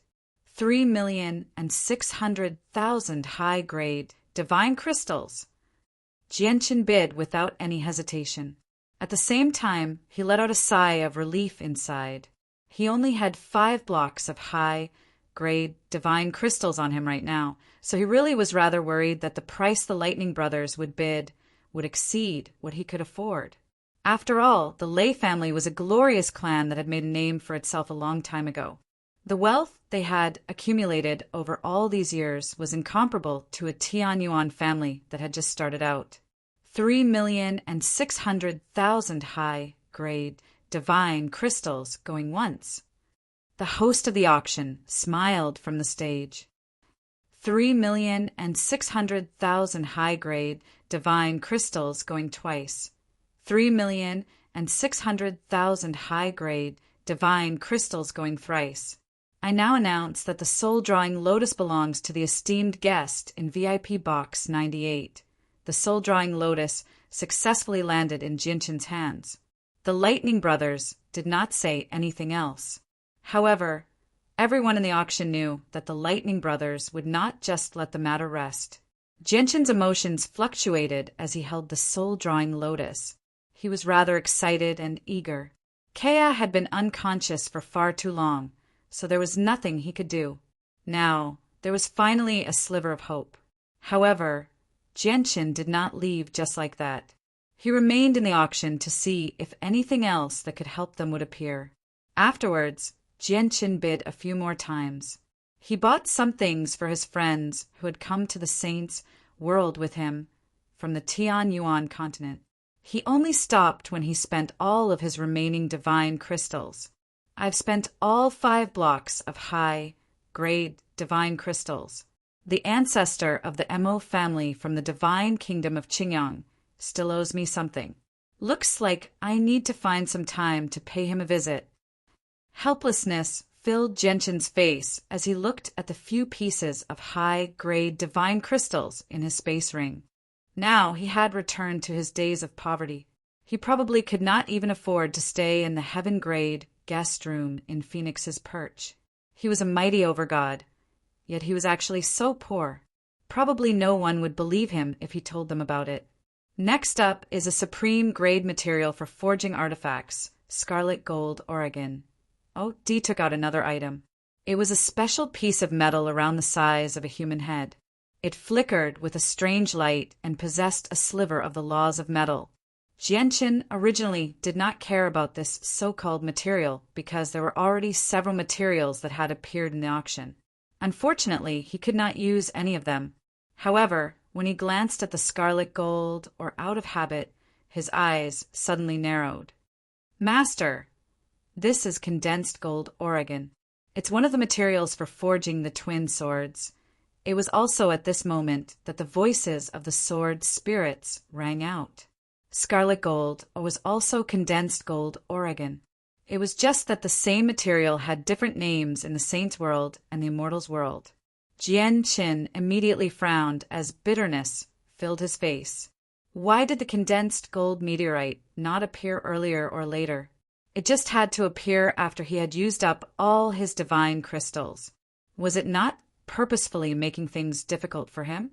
Currently, she was completely focused on the condensed gold or in the box where Shiyu and Mo Yen resided. She was stern as she studied every single feature of the condensed gold ore. Chapter 1847. The scarlet gold ore in my hand is not just a supreme grade material for forging artifacts. I believe many of you have already sensed the extremely pure power of the laws of metal within the scarlet gold Oregon.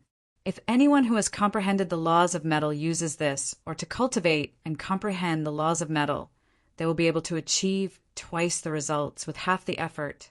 There's no need for me to explain how valuable it is. All right, the auction for the scarlet gold ore will officially begin now. The starting price will be 100,000 high-grade divine crystals. Oh, Dee said from the stage. 150,000 high-grade divine crystals. 200,000 high-grade divine crystals. The value of the scarlet gold ore had indeed far exceeded that of a supreme grade material for forging artifacts. The main reason for that was the pure laws of metal within the scarlet gold Oregon. If one used it to cultivate, they would indeed be able to achieve twice the results with half the effort. It was enough to tempt all godhood experts who had comprehended the laws of metal. The price of the scarlet gold ore reached 500,000 high-grade divine crystals very soon. The price had even exceeded the price of a supreme grade material for forging artifacts. At the same time, the people competing for the scarlet gold ore did not stop. The people from the 4 over-god clans constantly bid, engaging in an intense competition. They had even revealed the names of their clans to frighten off their opponents. She wore a veil as she sat in a viewing box. She listened to the bids from outside from time to time, and a sliver of doubt appeared on her face. She murmured softly, "Isn't the scarlet gold ore the material the patriarch needs? Why haven't I heard the patriarch make a bid? Is the patriarch waiting until the final moment to bid? Sister Shiyu, what are you muttering to yourself about?" Mo Yen turned around when she heard Shiyu's muttering. She stared at Shiyu with her strange, beautiful eyes. "It's nothing. I'm just curious as to why the patriarch isn't bidding for the scarlet gold Oregon. When the patriarch left, he gave us a list of materials for forging artifacts to all of us elders. He told us to pay attention to the materials on the list and bid for them regardless of the price once we discovered them. The scarlet gold ore that's being auctioned outside is one of the materials that the patriarch needs. However, I haven't heard the patriarch bid for it, so I find it rather strange," she said with a hint of confusion. Mo Yin came to a realization. She looked around, and suddenly her face changed. She said, "Sister Shiyu, do you think the patriarch of the Jianqin clan has run out of divine crystals? After all, the patriarch of the Jianqin clan bid on quite a few things earlier. He must have spent all of his divine crystals. This shouldn't be possible." Shiyu hesitated. Her instincts told her that Mo Yan's words were unlikely. After all, the patriarch was an overgod, and an extremely powerful one at that. He should not be stumped by a few divine crystals, right? If that's really the case. But the price of the pure gold ore has already risen to 1,500,000 high-grade divine crystals. I don't have that much on me. Even if I want to bid, there's nothing I can do. Shiyu frowned. There was nothing she could do. In the end, the crimson gold ore was won by the Crimson Firmament Divine Kingdom's Bloodblade sect for 2 million. The Bloodblade sect. Jianchen sat in his box as he stared at the box where the Bloodblade sect was seated. The light in his eyes flickered before he became determined. The pure gold was one of the materials he needed to forge the azulite swords. If he missed this opportunity, who knew when he would come across another one?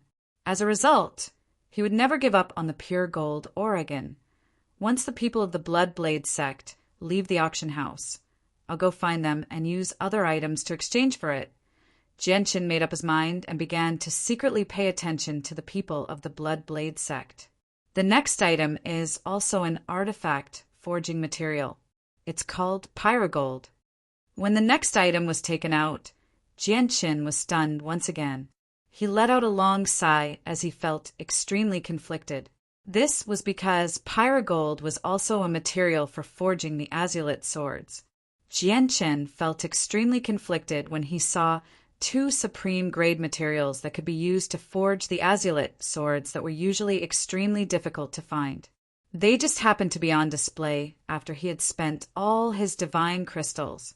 At the same time, Shiyu recognized that the pyrogold was also something that the Patriarch had ordered them to look for. Her eyes immediately lit up. I've already missed the first material that the Patriarch needs. I have to get the second one no matter what.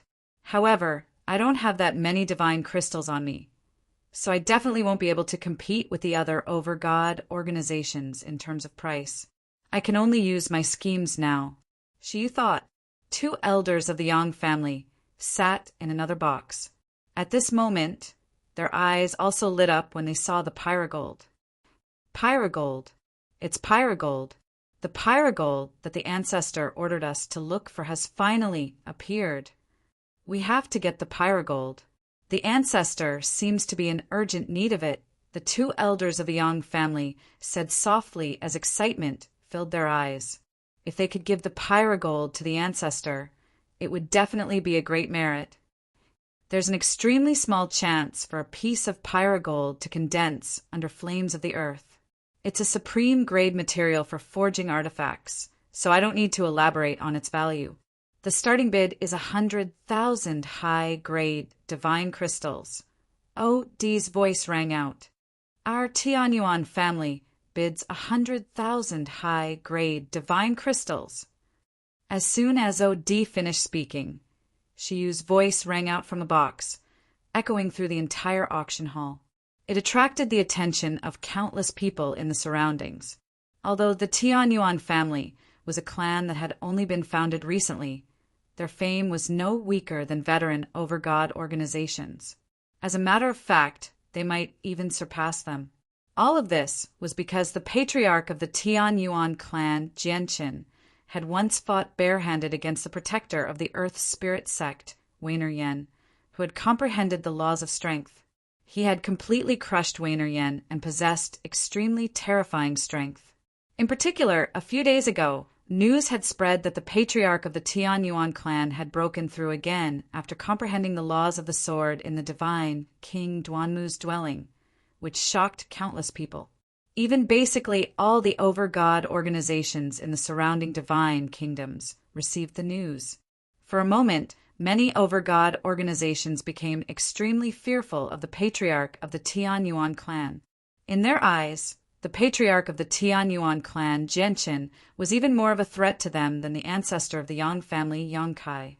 This was because the patriarch of the Tianyuan clan was an over-god who had comprehended the laws of the sword.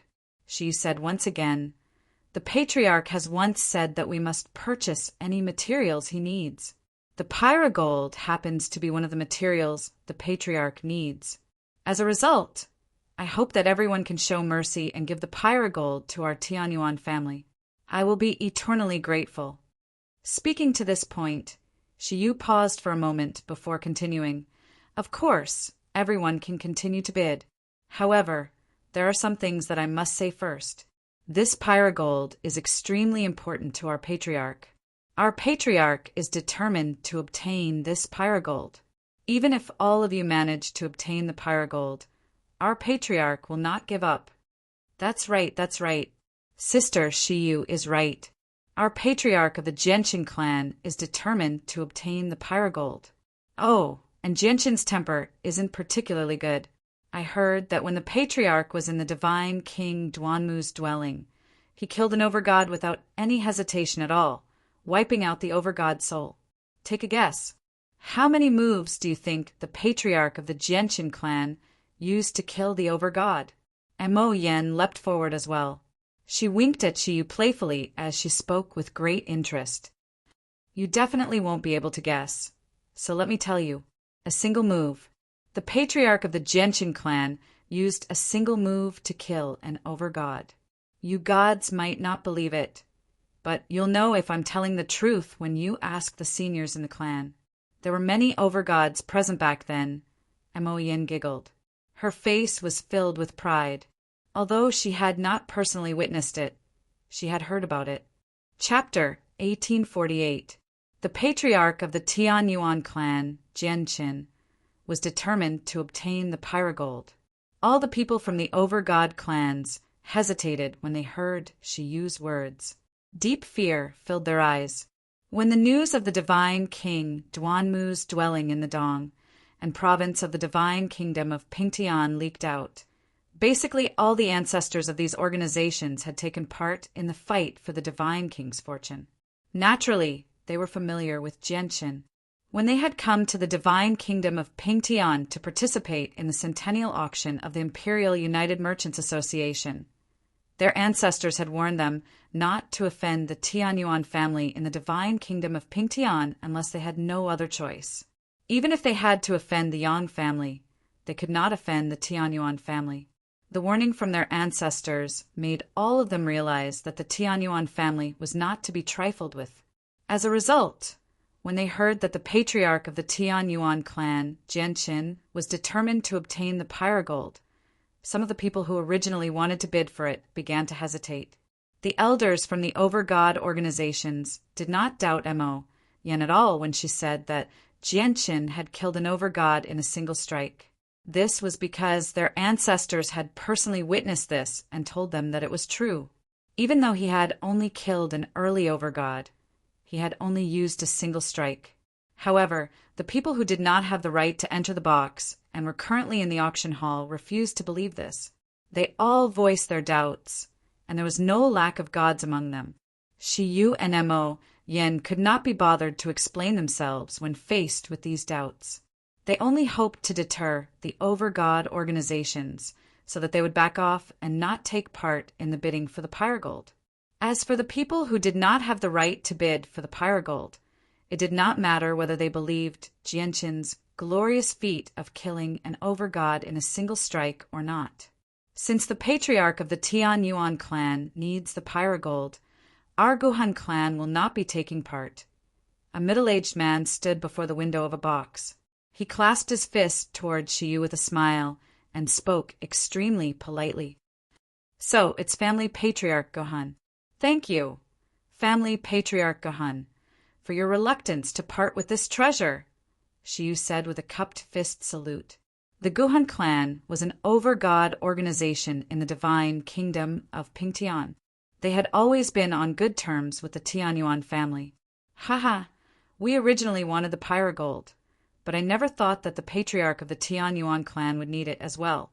If that's the case, our Ling family won't be participating in the auction. The window of another VIP box was opened. The head of the Ling family stood in front of the window and said with an amiable smile on his face, "In the divine kingdom of Pingtian, the Tianyuan family possessed some deterrence due to Jianqin's support. Even ignoring the Tianyuan family that had always been on good terms with the Tianyuan family, many Overgod organizations in the royal capital feared the Tianyuan family slightly. Afterwards, basically all the Overgod clans in the divine kingdom of Pingtian expressed that they would give up on the Pyrogold regardless of whether they were interested in it or not. On one hand, they were giving face to the Tianyuan family, and on the other hand, they were expressing their goodwill.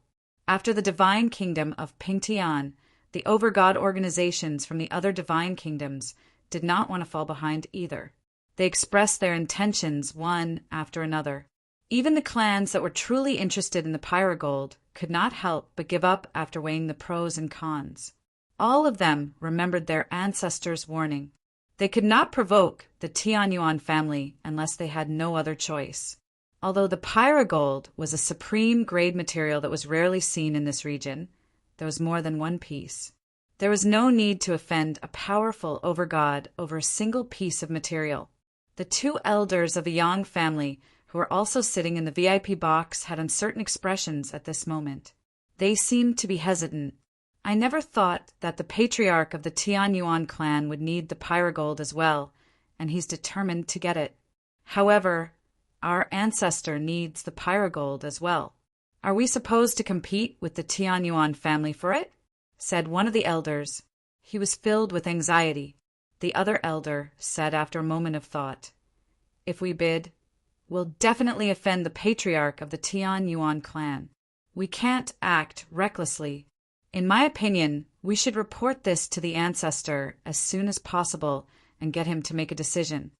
There's no time to lose. Let's return right now." The two elders no longer cared about the remaining items. They left the auction house as quickly as they could, hurrying back to the Yang family as quickly as they could. No one else bid on the pyrogold in the huge auction house anymore. The host of the auction, OD, was helpless about this situation. The pyrogold would definitely be worth more than that. If it were a regular auction, it would be worth 500,000 high-grade divine crystals at the very least. Now it could only benefit the Tianyuan family. In the end, the pyrogold was purchased by Shiyu for 100,000 high-grade divine crystals. Jianqin still had not returned to his senses when the next item was presented.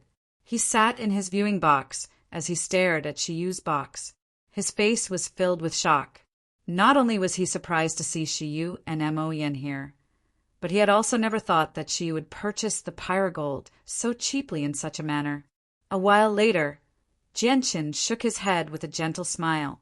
He murmured to himself, "I never thought I'd have such great influence.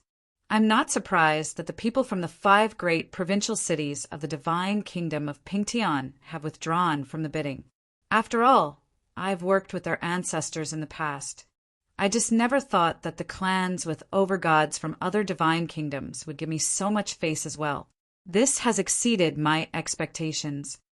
It was also at this moment that Jianqin could not help but think back to when he and Xinjian had first arrived in the Saints' World. They had come across the early god ancestor of the Lu family, Lu Tian, and faced a battle to the death. Yet now, in just a few short decades, he had become an expert that all overgod organizations feared. Jianqin could not help but sigh in amazement at the great change. The auction continued. Overgod level formation discs and truth tier battle skills that could even tempt overgods appeared at the end. Every single one of them was sold for over 10 blocks of high-grade divine crystals.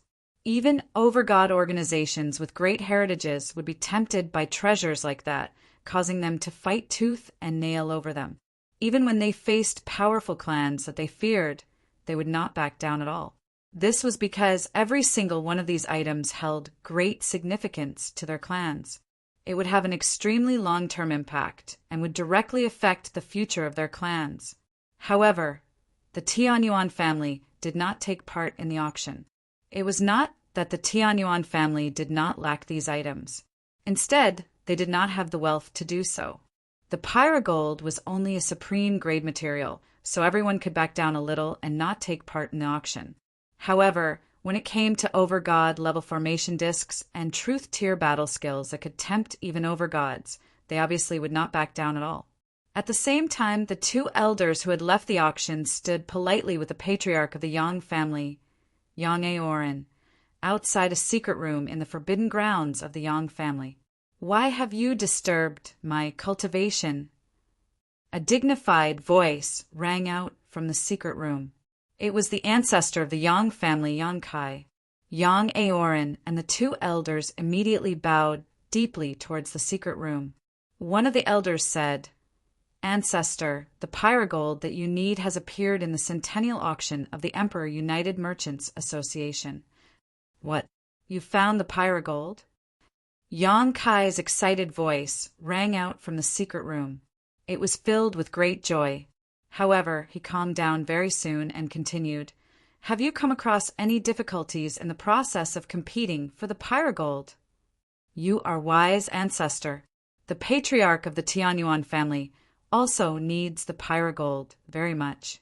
And a few days ago, there were rumors that the patriarch of the Tianyuan clan had broken through once again while in seclusion in the divine King Duanmu's dwelling. If we bid for the pyrogold, it's extremely likely for us to offend the patriarch of the Tianyuan clan. This matter is just too important, so we can't make the decision. As a result, we've come to ask for your opinion, ancestor, said the elder. The secret room fell silent. Only after quite a while did Yang Kai speak again. Who has come to the royal capital from the Tianyuan family? Is Jianqin in the royal capital? Ancestor, it's Elder Shiyu from the Tianyuan family. As for the patriarch of the Tianyuan clan, we have no idea where he is. All we know is that he has appeared in the Ling family in the sword-seeking province recently. And Elder Lu of our clan was slain by an unknown overgod in the royal capital 3 days ago, Yang Aoran said. The patriarch of the Yang family, Yang Aoran, said politely. He reported the details of Elder Lu's death to the ancestor. He did his best to cover up Yang Tai's responsibility and push the blame to the overgod whose origins they had yet to discover. Let's put Elder Lu's death aside for now. The pyrogold is extremely important to me, so I must obtain it. Yang Aoran, you and Yang Lianxin will personally go. Bring a few elders with you. You must invite Shiyu over. Yang Kai's voice rang out from the secret room. Chapter 1849. The centennial auction of the Imperial United Merchants Association had come to an end. The people gathered in the auction hall all dispersed. They were particularly quiet when they left. A few people would glance at the VIP boxes above from time to time. Some of them were curious, some of them were gleaming with interest, and some of them were completely calm. It had to be mentioned that many good items had appeared in the auction this time, but there would always be some bloodshed afterwards when treasures appeared in the auction. It was not very peaceful. Examples like this were very common in the saints' world. It was nothing new, just like how people would die for wealth. Birds would die for food. In the saints' world, there would often be many people who would be willing to take risks and risk their lives for their own fortune. They would use their passion to forge a brand new tomorrow. The people from overgod clans in the VIP boxes slowly made their way out as well. Every single overgod organization that had come to take part in the auction this time had sent several gods. However, even with that being the case, the people who had bought treasures were still cautious. Even though they had several elders with them, they still did not dare to be careless. All of them understood that even though they came from clans with overgods and possessed powerful backgrounds, there were still many people who were bold enough to target them. They did not care about the clans behind them at all. At this moment, a few tiny pulses of space appeared in the VIP boxes. Someone had taken out a teleportation formation disk and activated it to leave. Without any exception, these people had all bought treasures of considerable value in the auction. In order to prevent others from stealing them, they directly left through teleportation formation disks. They were extremely careful. As a supreme grade material for forging artifacts, the pyrogold was quite valuable as well. It was worth 500,000 high-grade divine crystals at the very least. However, Shiyu and Mo Yin did not show any worry at all as they carried the pyrogold. Instead, they seemed to be extremely relaxed. There was even a hint of excitement from wanting to be rewarded for their efforts. Sister Shiyu, let's go. Let's go find Patriarch Jianqin, Mo Yin said to Shiyu. Mo Yin said to Shiyu. She smiled mischievously and pulled Shiyu out of the VIP box by the hand. Shiyu nodded. This piece of pyrogold was something that Jianqin needed. She wanted to hand it over to Jianqin as soon as possible. Only in Jianqin's hands would this item be truly safe. Let's go and find the person who bought the soul-guiding lotus. No matter what, we must obtain the soul-guiding lotus. Otherwise, the first elder will definitely not live for more than 100 years. In another box, The four lightning brothers from the lay family of the divine kingdom also stood up and walked towards the VIP box where Genshin was. At this moment, Genshin was still sitting in the VIP box calmly. He did not leave immediately. His presence had already spread out, surrounding the VIP box on the opposite side. Inside this VIP room were the people from the Crimson Sky Divine Kingdom's Bloodblade sect, who had won the bid for the condensed gold dark steel. Every single VIP box in the auction was covered in powerful formations, so Genshin was unable to send his presence in without destroying the formations. As a result, he could only concentrate his presence outside the VIP box. Once the people from the Bloodblade sect left, he would discover them immediately. At this moment, a weak ripple of space appeared from the VIP box where the people from the Bloodblade sect were. It immediately made Genshin's face change slightly. Oh no, they've actually left through teleportation formation discs, Genshin thought. The people from the Bloodblade sect are only gods at most, so their teleportation formation discs can't be of too high grade, so they can't be too far away, thought Genshin. Afterwards, he leapt up and flew out of the VIP box as a blur, leaving the auction house. The Lightning Brothers just happened to see Genshin leave. They naturally believed that Genshin feared them and wanted to flee with the soul-drawing lotus. Without any hesitation, they immediately chased after him as quickly as they could. Before long, Shiyu and Mo Yen arrived outside Genshin's VIP box. It was obvious that they had failed to find Genshin. On the streets of the royal capital, Genshin identified the direction of the divine kingdom of Crimson Sky before immediately chasing after them. At the same time, he expanded the senses of his soul as hard as he could, hoping to find traces of the Bloodblade sect. However, there were formations everywhere in the royal capital, so Genshin's senses of his soul were greatly hindered. He could only expand to several hundred kilometers away. I need to leave the royal capital to find the people from the Bloodblade sect. Genshin strode through the streets. As if the ground had shrunk, he could cross several thousand meters with each step. He moved faster and faster. Behind him, the Lightning Brothers pursued relentlessly. Lightning flickered around them. They had already used a secret technique to chase after him at full speed. Of course, this was not because of their speed. Instead, it was because they were in the royal capital. Whether it was the four of them or Genshin, they had to abide by the rules of the royal capital, which forbade them from flying. Otherwise, they would have moved even faster. This person sure is fast. We're almost unable to catch up. It looks like this person has probably comprehended the laws of wind, or he's grasped some sort of battle skill that increases speed, said the Lightning Brothers telepathically. Even though Genshin was getting further and further away, they did not give up. They continued to chase after him. We can't use our full speed in the royal capital.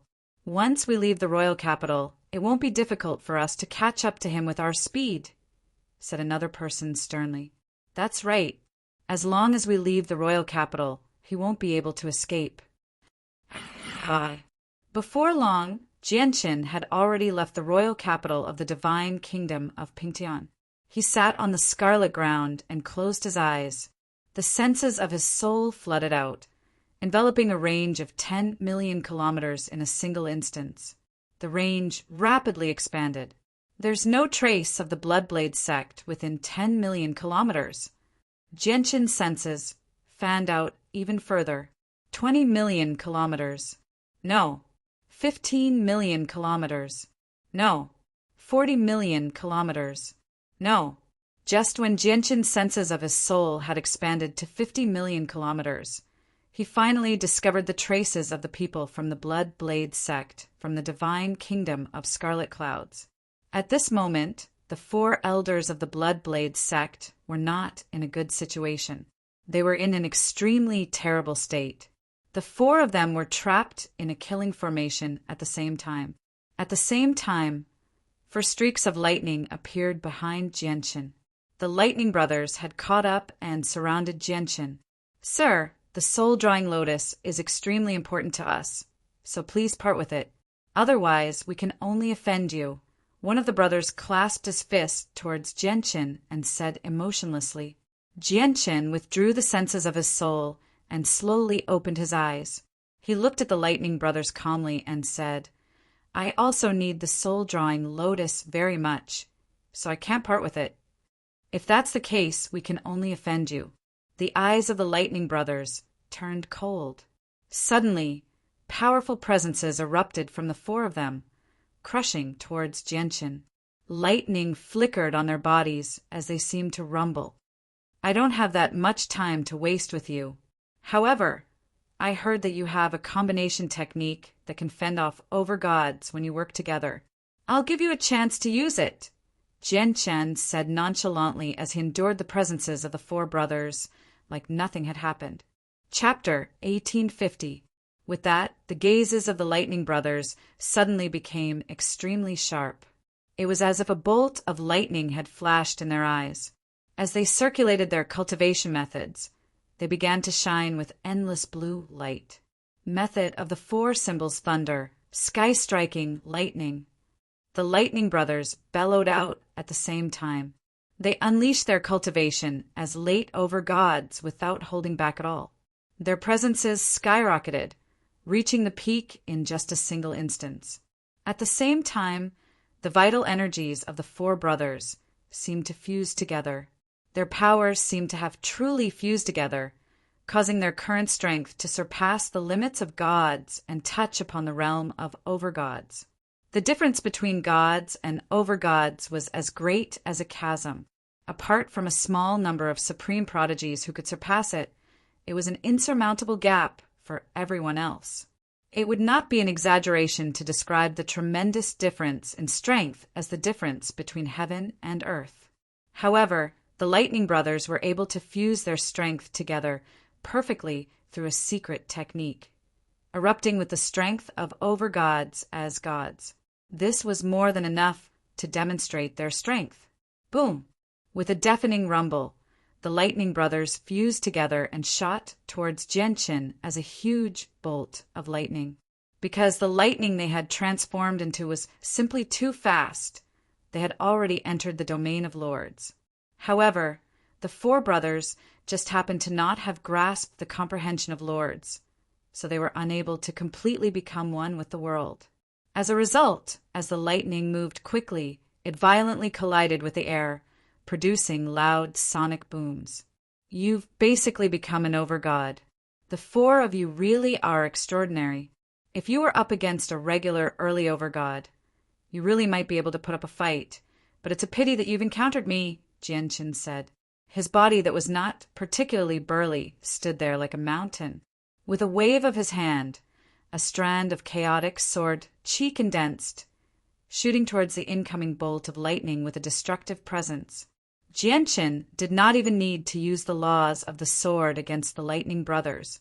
Just chaotic force was enough. This was because his laws of the sword had already reached late overgod, while his chaotic force was only equivalent to a god. With a boom, the Lightning Brothers were dispersed by the chaotic sword chi, and the four of them fell out of the lightning. They were all pale as they staggered back. Their gazes at Jianqin were filled with disbelief. "You, your lord!" The four brothers exclaimed at the same time. They were extremely shocked. Only an overgod, and an expert among overgods at that, could repel the combined attack of the four brothers so effortlessly. There were only around a dozen overgods in the entire divine kingdom. Every single one of them was a great figure who reigned over an entire region. They were renowned and very rarely seen. The four brothers had never thought that they would be so lucky as to come across an overgod so casually. Even though we haven't seen all the overgods in the surrounding divine kingdoms, we've heard about them. However, none of them are similar to you, sir. Are you an overgod from even further away? One of the four brothers asked. He was surprised and doubtful. Jianqin did not argue with the four brothers about their identities. He stared at them calmly and asked, "Do you still have the confidence to take the soul-drawing lotus from me now?" The four brothers looked at each other when they heard that. Their gazes were filled with bitterness as well as some sorrow. Suddenly, the four brothers seemed to understand one another. They bowed deeply towards Genshin at the same time and said, "Senior, the soul-drawing lotus is just too important to us. We need it to save the Grand Elder's life. If we can't obtain it, the Grand Elder probably won't be able to live for another century. I hope Senior can give it to us. If we can save the Great Elder, we four brothers will definitely repay Senior's kindness." "Why are the four of you the ones repaying the kindness and not your lay family?" Genshin asked. The four brothers hesitated. After a while, one of them said, "Senior, you might not know this, but our Grand Elder's soul has been heavily injured. Even if he recovers, it'll be difficult for him to become an overgod. As a result, his status in the clan is nowhere near what it used to be, and the ancestor doesn't place much importance on him. Otherwise, we wouldn't have missed out on the soul-drawing lotus. Our lay family doesn't lack divine crystals. But don't worry, Senior. Although our current strength is nothing compared to Senior, I believe we'll be able to repay Senior's kindness once we break through to Overgod in the future," Genshin said with a smile. The four brothers looked at Genshin eagerly. They had already said everything they needed to say. They all hoped that their words could move this Overgod so that he would give the soul-drawing lotus to them. A gleam of light flashed through Genshin's eyes. After a moment of thought, he sighed gently. "If I didn't need the soul-drawing lotus, I wouldn't mind giving it to you. It's just a pity that I need it to save a friend, so I can't give it to you." "Senior." The four brothers panicked. Just when they wanted to say something, Genshin raised his hand to stop them. Genshin continued, "But you don't have to worry too much. Doesn't your Grand Elder still have 100 years to live? During that time, I'll pay a visit to your lay family and see if there's any other way to save your Grand Elder." The four brothers hesitated. Naturally, they did not doubt Genshin's words. Even if the lay family was a dangerous place, the lay family would still welcome a friendly visit from an overgod. They would be more than happy to befriend him. However, they doubted whether Genshin really had any other way to save the Grand Elder. After all, wounds to the soul could not be healed so easily. "Thank you, Senior. The four of us will await Senior's arrival in the lay family." The four brothers clasped their hands after a single moment of hesitation. They knew that it was impossible for them to obtain the soul-drawing lotus, so they could only agree to it for now and keep a sliver of hope. Genshin nodded. Without wasting any more time, he pursued the people from the Bloodblade sect as quickly as he could.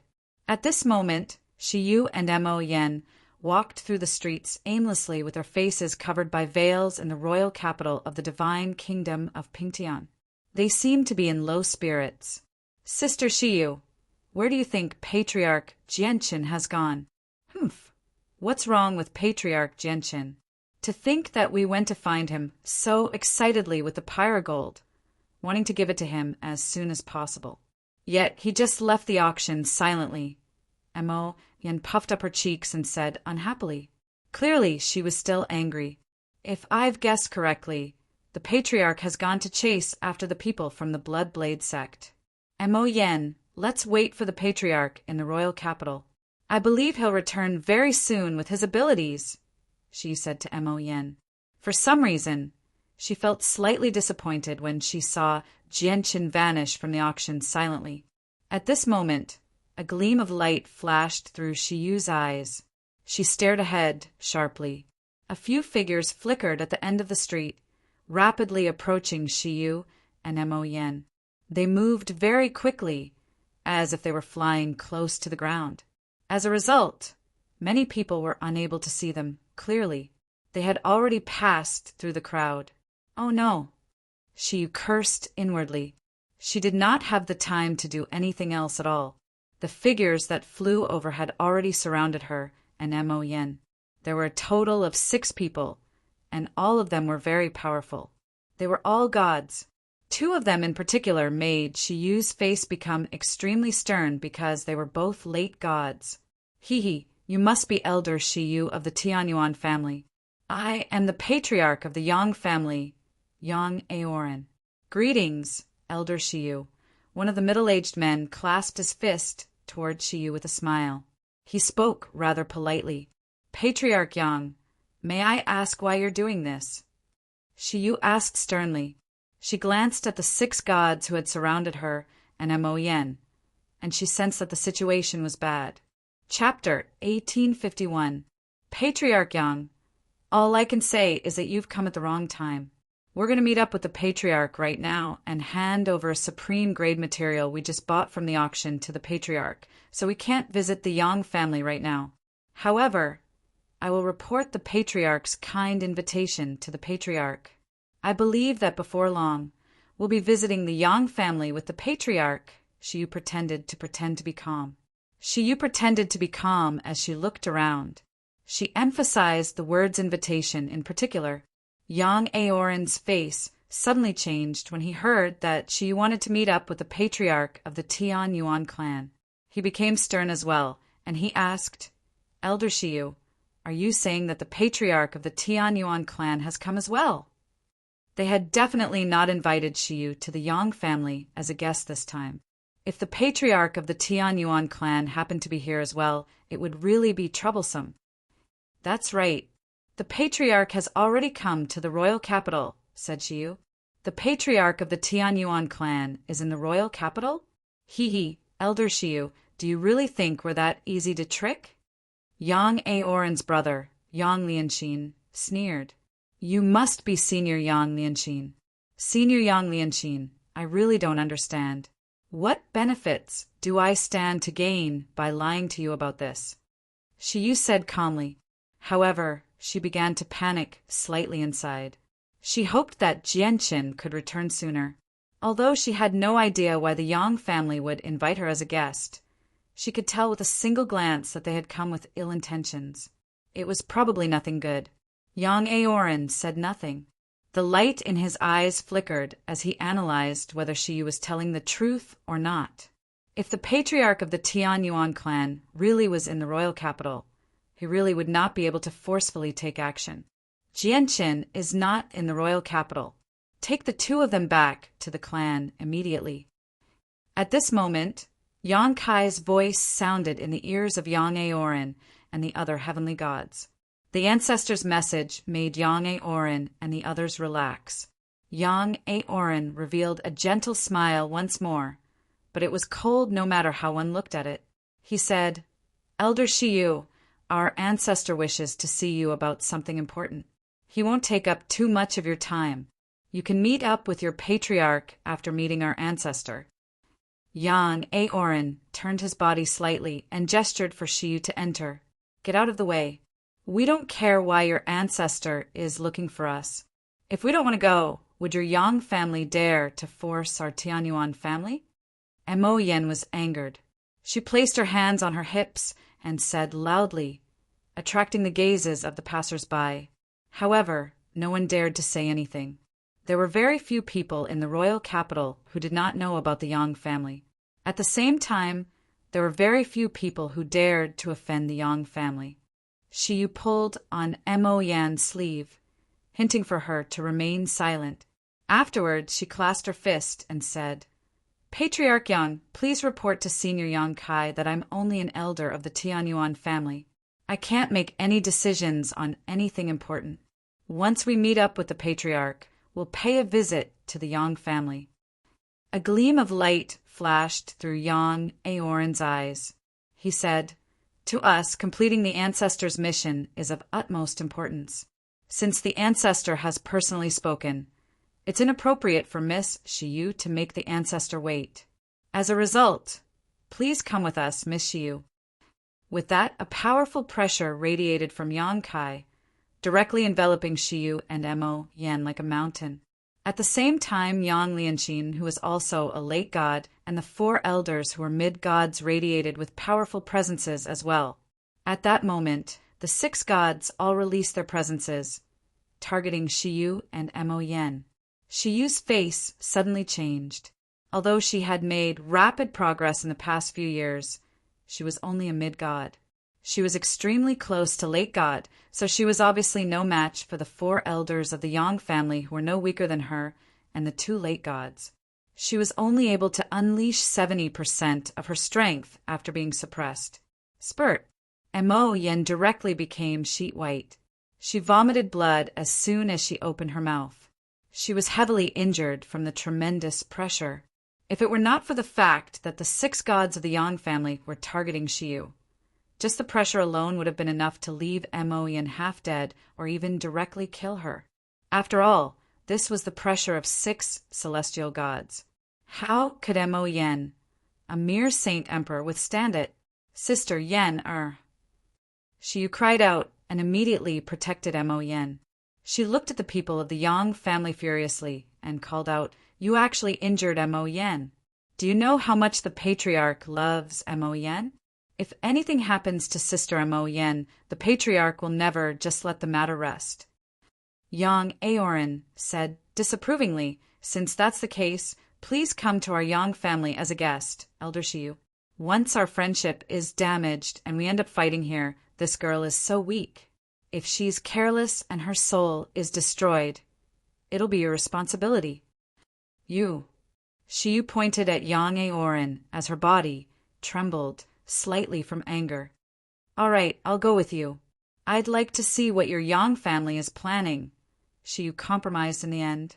Ignoring the fact that she was not their opponent at all, it would be very difficult for her to protect Mo Yen even if they really ended up fighting. Even Origin Realm experts would become heavily injured from the shockwaves of a battle between gods or directly die, let alone Mo Yen, who had not reached the Origin Realm. Although the royal capital had a rule that prohibited fighting, that was only applicable to regular people. Overgods would naturally not be punished with their statuses and identities. Even though Shiyu and Mo Yen had been forced to come to the Yang family, they were treated very well in the Yang family. Ever since Shiyu had entered the Yang family, Yang Aoran had invited her to the guest hall as an esteemed guest. "Please forgive us, Elder Shiyu. We only did this to complete the ancestors' mission. We had no other choice. This is a healing pill. It's enough to heal this lady's wounds." Yang Aoran smiled apologetically at the 2 women in the guest hall. He took out a jade bottle and personally passed it to Mo Yen. He seemed extremely sincere. This was because he understood that if it were not for the fact that Huyenjin was just too important to the ancestor would not have been willing to offend the Tianyuan family so easily. Who cares about your shitty pill? Mo Yen did not accept his kindness at all. She directly smashed the jade bottle to the ground, and it immediately shattered. The round pill inside rolled out as well, giving off a heavy fragrance. The pill was indeed of an extraordinary grade. Yang Aoran did not mind at all. He knew Mo Yan's identity. She was only the daughter of the patriarch of the Mo clan, Mo Xingfeng. She was not someone important. He had only gifted her the pill because of their relationship with the Tianyuan family. "Aoran, you can leave first." Suddenly, a voice rang out from the guest hall. A middle-aged man with a resolute face and no presence at all, who seemed like an ordinary person, had entered the guest hall unknowingly. He had arrived silently like a ghost. Even with Yang Aoran and Shiyu's strength, they failed to sense him at all. When he saw the middle-aged man, Yang Aoran's expression immediately became respectful. He bowed to the middle-aged man and then left respectfully. The middle-aged man looked at Shiyu and nodded in admiration. "Shiyu, I've heard about you in the past. You've become a god at such a young age. The younger generation really will surpass us in time. It won't be difficult for you to become an over-god in the future. Even I feel rather envious of Genshin now. He's just founded the Tianyuan family, yet he already possesses such an outstanding expert. It's a pity that my Yang family doesn't have someone as talented as Shiyu." "You must be the patriarch of the Yang family, Senior Yang Kai." Shiyu stood up and clasped her fist towards Yang Kai. However, she showed no respect at all. "You've guessed correctly. I am Yang Kai." The middle-aged man smiled faintly. "Senior Yang Kai, you've sent several gods, and even the patriarch of the Yang family has personally come. You've mobilized so many people just to invite the two of us as guests. I don't think it's as simple as that, said Shiyu. She was unable to think of a reason for Yang Kai's actions, no matter how much she thought about it. She did not seem to have anything on her that was worthy of his attention. The only piece of pyrogold that was slightly more valuable was something that the Yang family would not directly purchase at the auction if they really needed it with their wealth. To tell you the truth, I invited Shiyu as a guest to make a deal with you. Yang Kai sat down opposite Shiyu, giving off an amiable feeling. However, Shiyu could acutely sense that while Yang Kai seemed amiable, there was an unconcealable sense of superiority in his bones. In particular, the way he looked at her was like he was looking at an ant. A deal? I don't have anything important on me either. I'm very confused. May I ask what Senior Yang Kai wants from me? Shiyu became more and more puzzled. The pyrogold, said Yang Kai.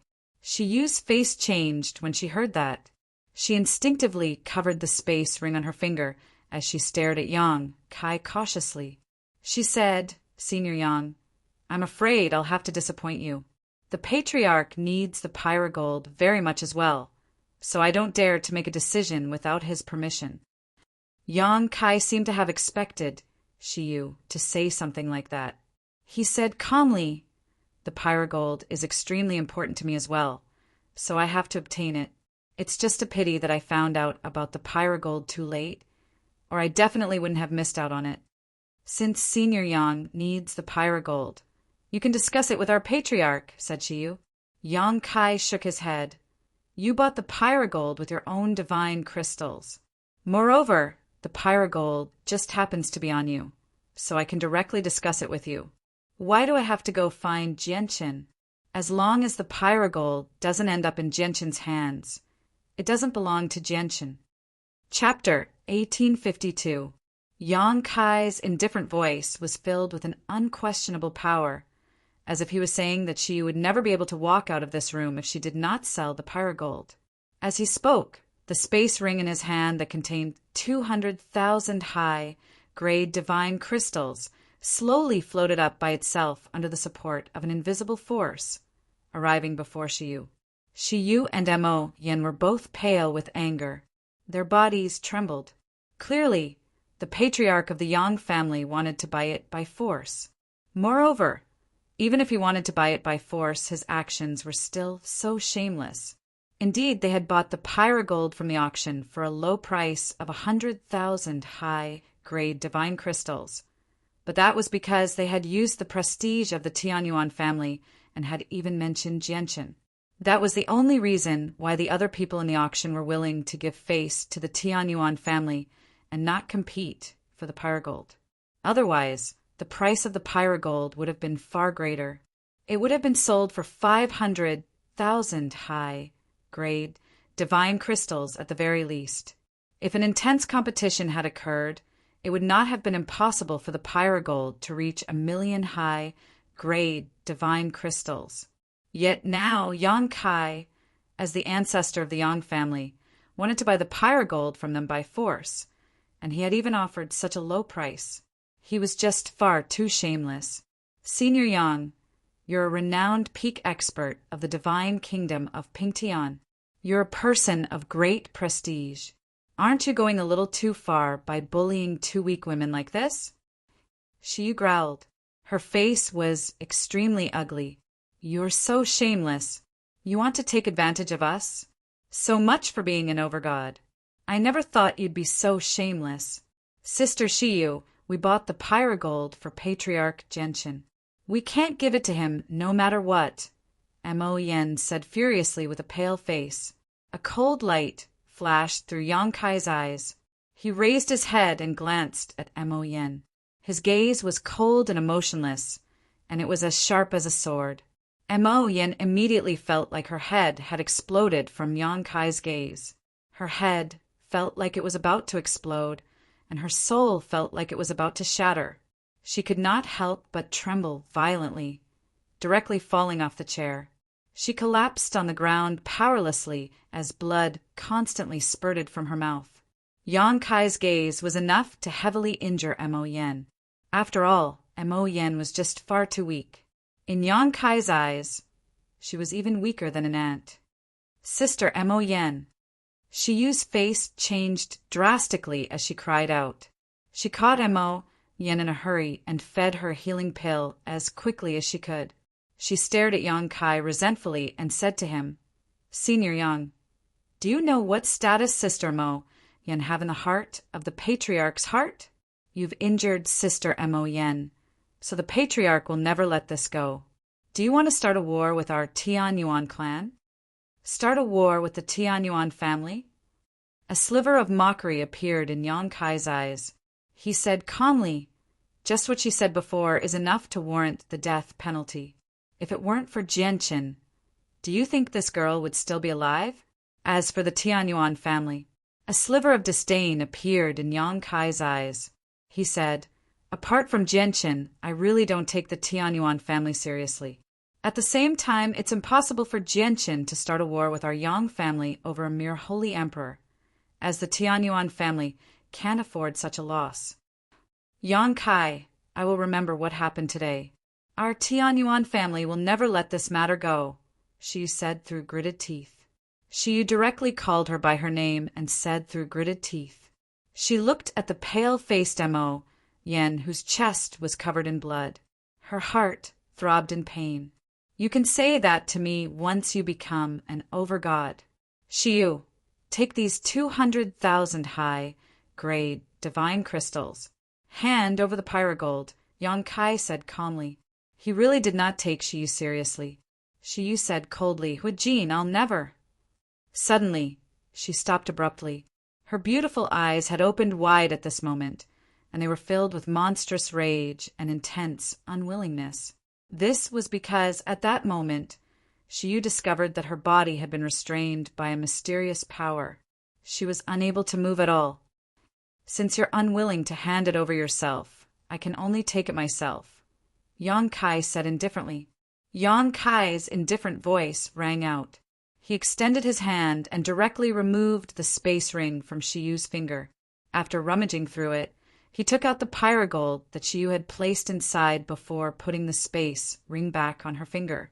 During this process, Shiyu had been restrained by a powerful, mysterious power. She was unable to move at all. All she could do was watch as Yang Kai took away the pyrogold. There was nothing she could do. Buying your pyrogold for 200,000 high-grade divine crystals isn't a loss for you. Yang Kai finally smiled as he held the pyrogold. He removed the restraints on Shiyu and said, The deal between us is complete. You can go. Shiyu knew that it was useless to say anything now that things had developed like this. She could not change anything. All she could do was support Mo Yen and leave the Yang family in dejection. After the two of them had left, the patriarch of the Yang family, Yang Aoran, arrived beside Yang Kai and asked politely, Ancestor, will we offend the patriarch of the Tianyuan clan by doing this? Yang Kai said, This is only a deal between me and Shiyu. Shiyu definitely did not use the wealth of the Tianyuan family to buy the pyrogold. Instead, she used her own wealth. So the pyrogold doesn't belong to Jianqin. I bought it from Shiyu first, so even if Jianqin learns about it, what can he do? After all, it was a normal deal between me and Shiyu. Moreover, the pyrogold is only a supreme grade material for forging artifacts. Although it's rather rare, it's not unique in the Saint's world. As long as you're willing, you can continue to collect it in the future. Jianqin is not an idiot. There's no need for him to make things difficult for me over a piece of material. Of course, those 2 points are secondary. The main reason is that I need the pyrogold very much. At this moment, on a desolate plain 50 million kilometers away from the royal capital, powerful energy surged through the surroundings. It reduced the clouds in the sky to shreds. On the ground, a powerful killing formation was set up there. It exploded with all its might, and deafening rumbling sounds came from within the killing formation. The people trapped by the killing formation were the 4 elders of the Blood Blade sect. At this moment, the four of them were unleashing all of their techniques, attacking the formation with everything they had in an attempt to break free. Ha ha ha, it really is as I expected. Sang Fei, you really did use that teleportation formation disc. Fantastic. Killing you will be as easy as blowing off dust now. Four men in long, green robes stood outside the killing formation that trapped the four elders of the Blood Blade sect. They sneered as they stared at the killing formation before them. Hua Yongyuan, it's actually you. Impossible, this is impossible. We used the teleportation formation disc to leave, but even we don't know where we'll be sent to. How did you set up an ambush where we'd be sent to and cast down such a powerful killing formation? Did you do something to the teleportation formation? The Blood Blade sect elder trapped in the killing formation cried out in alarm. That's right. We did do something to the teleportation formation disc. It's just a pity that you found out too late. The four of you won't be able to escape today. The man who had spoken earlier laughed aloud. Chapter 1853. The sect has a clear rule that members of the same sect are not allowed to kill each other. If anyone dares to do so, their cultivation will be crippled and they will be thrown into the blood flame blade formation for 1,000 years. Hua Yongyuan, are you trying to break the rules of the sect? The elder trapped in the killing formation called out. The Blood Blade sect elder called Hua. Yongyuan sneered. More than half of the people in the disciplinary hall are on our side. Moreover, we've killed so many of your people. In a few months' time, the position of sect master will definitely land on our side. At that time, whether it's the disciplinary hall or the sect master, they'll all be on our side. Who would dare to punish us for our crimes? As for the old ancestor has always been in closed-door cultivation. These trivial matters within the sect are of no concern to him. Most importantly, there will be no one else here aside from us. Even if we kill you here, no one will be able to see it. Naturally, the news won't reach the sect. Hua Yongyuan smiled sinisterly.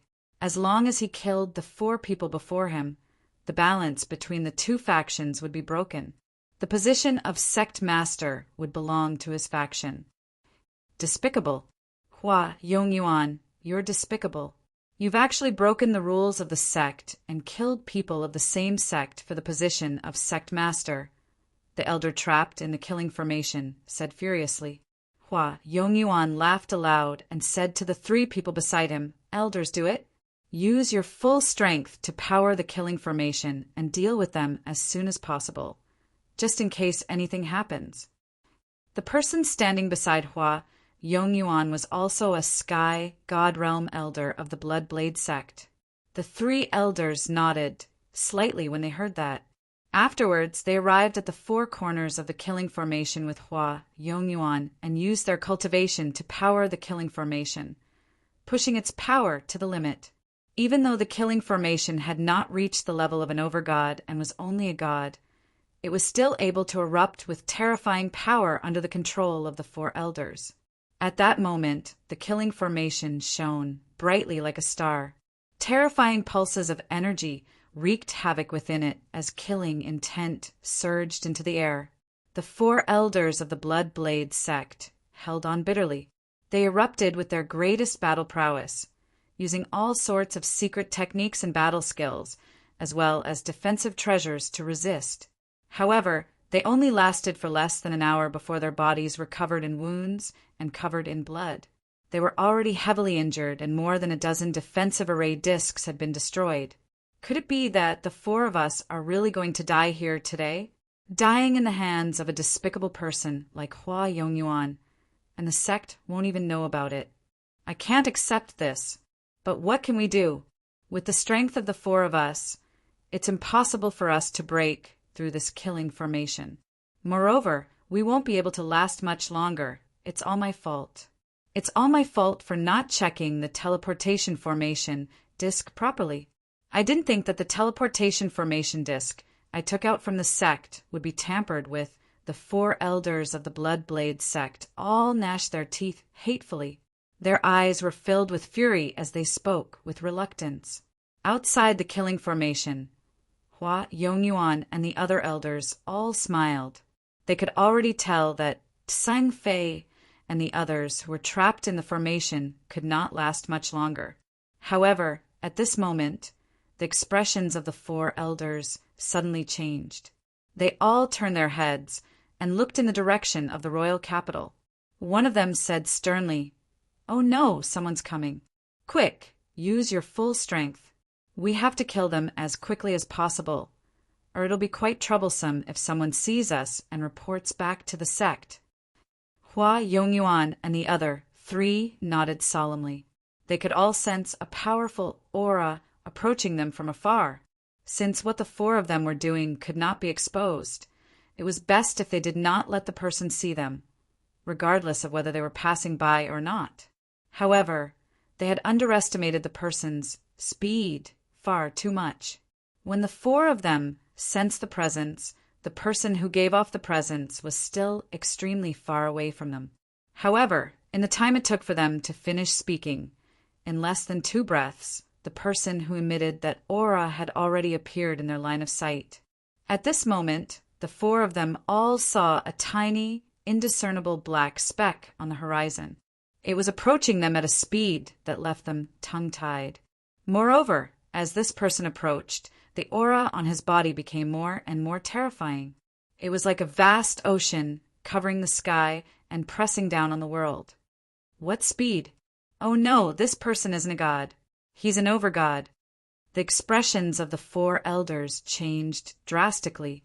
The overgod was actually directly heading in their direction, which made them sense that something was wrong. However, they had already reached a crucial moment to kill Tsang Fei and the others. They could not give up now. To no surprise, the overgod was Jianchen.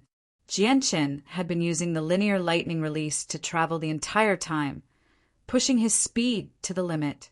Finally, he crossed 50 million kilometers in the shortest amount of time possible and caught up to the elder of the Blood Blade sect. Jianchen stepped through the air and arrived before the formation under the nervous gazes of the four elders. His gaze was as sharp as a sword, as if he could see through the formation and see what was happening inside. Crimson Firmament Divine Country's Blood Blade sect's Elder Hua Yongyuan greets Senior. Senior, the four of us are currently exterminating the traitors of our sect, so we are unable to greet Senior. Once the four of us have killed the traitors, we will pay our respects to Senior properly. I hope Senior will not blame us. Please forgive us, Senior, Hua Yongyuan said uneasily. He mentioned his identity as an elder of the Blood Blade sect as soon as possible, hoping that the overgod would fear him slightly through the power of the sect.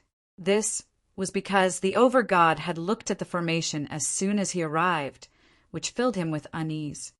You're from the Blood Blade sect?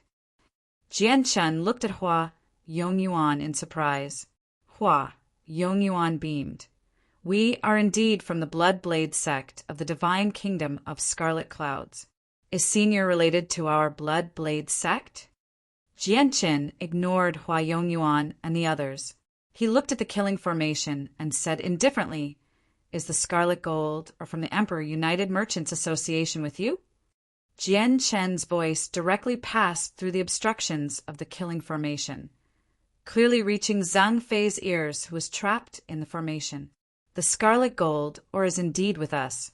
May I ask who you are? An elder of the Blood Blade sect said. His voice was weak and powerless. Give me the Scarlet Gold ore, and I'll get through the formation for you. Are you willing to accept this deal? Jianchen said.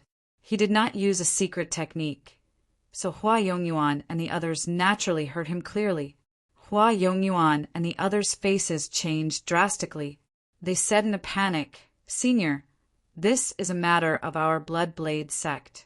Please don't interfere. If Senior needs the Scarlet Gold or in their possession, we'll hand it over to you with both hands after we kill them. Chapter 1854. Jianchen ignored Hua Yongyuan. He stared at the killing formation and said, Do you agree to this deal or not? If you don't, I won't force you. Senior. The expressions of Hua, Yongyuan, and the other elders changed.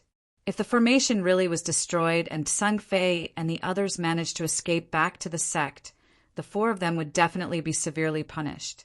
As a matter of fact, the people from their faction might even directly abandon them.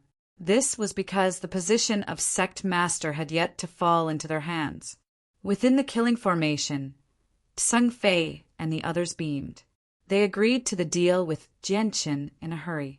Jianqin did not hesitate after receiving their reply. He extended his hand, and a resplendent and powerful strand of sword qi condensed in the air. It shot towards the killing formation below as a streak of white light. The moment Jianqin moved, Hua Yongyuan and the others moved as well. Cold light flickered through their eyes as they leapt up from the ground at the same time. A fiery red blade appeared in their hands at the same time. It was as beautiful as blood. Blood Sun Blade Formation. Hua Yongyuan and the others called out at the same time. The blood-red blades in their hands shone with scorching red light as they roared with flames. The four blood-red blades intersected in the air as the scorching red light fused together, forming a huge blood-red sun that hung high in the air.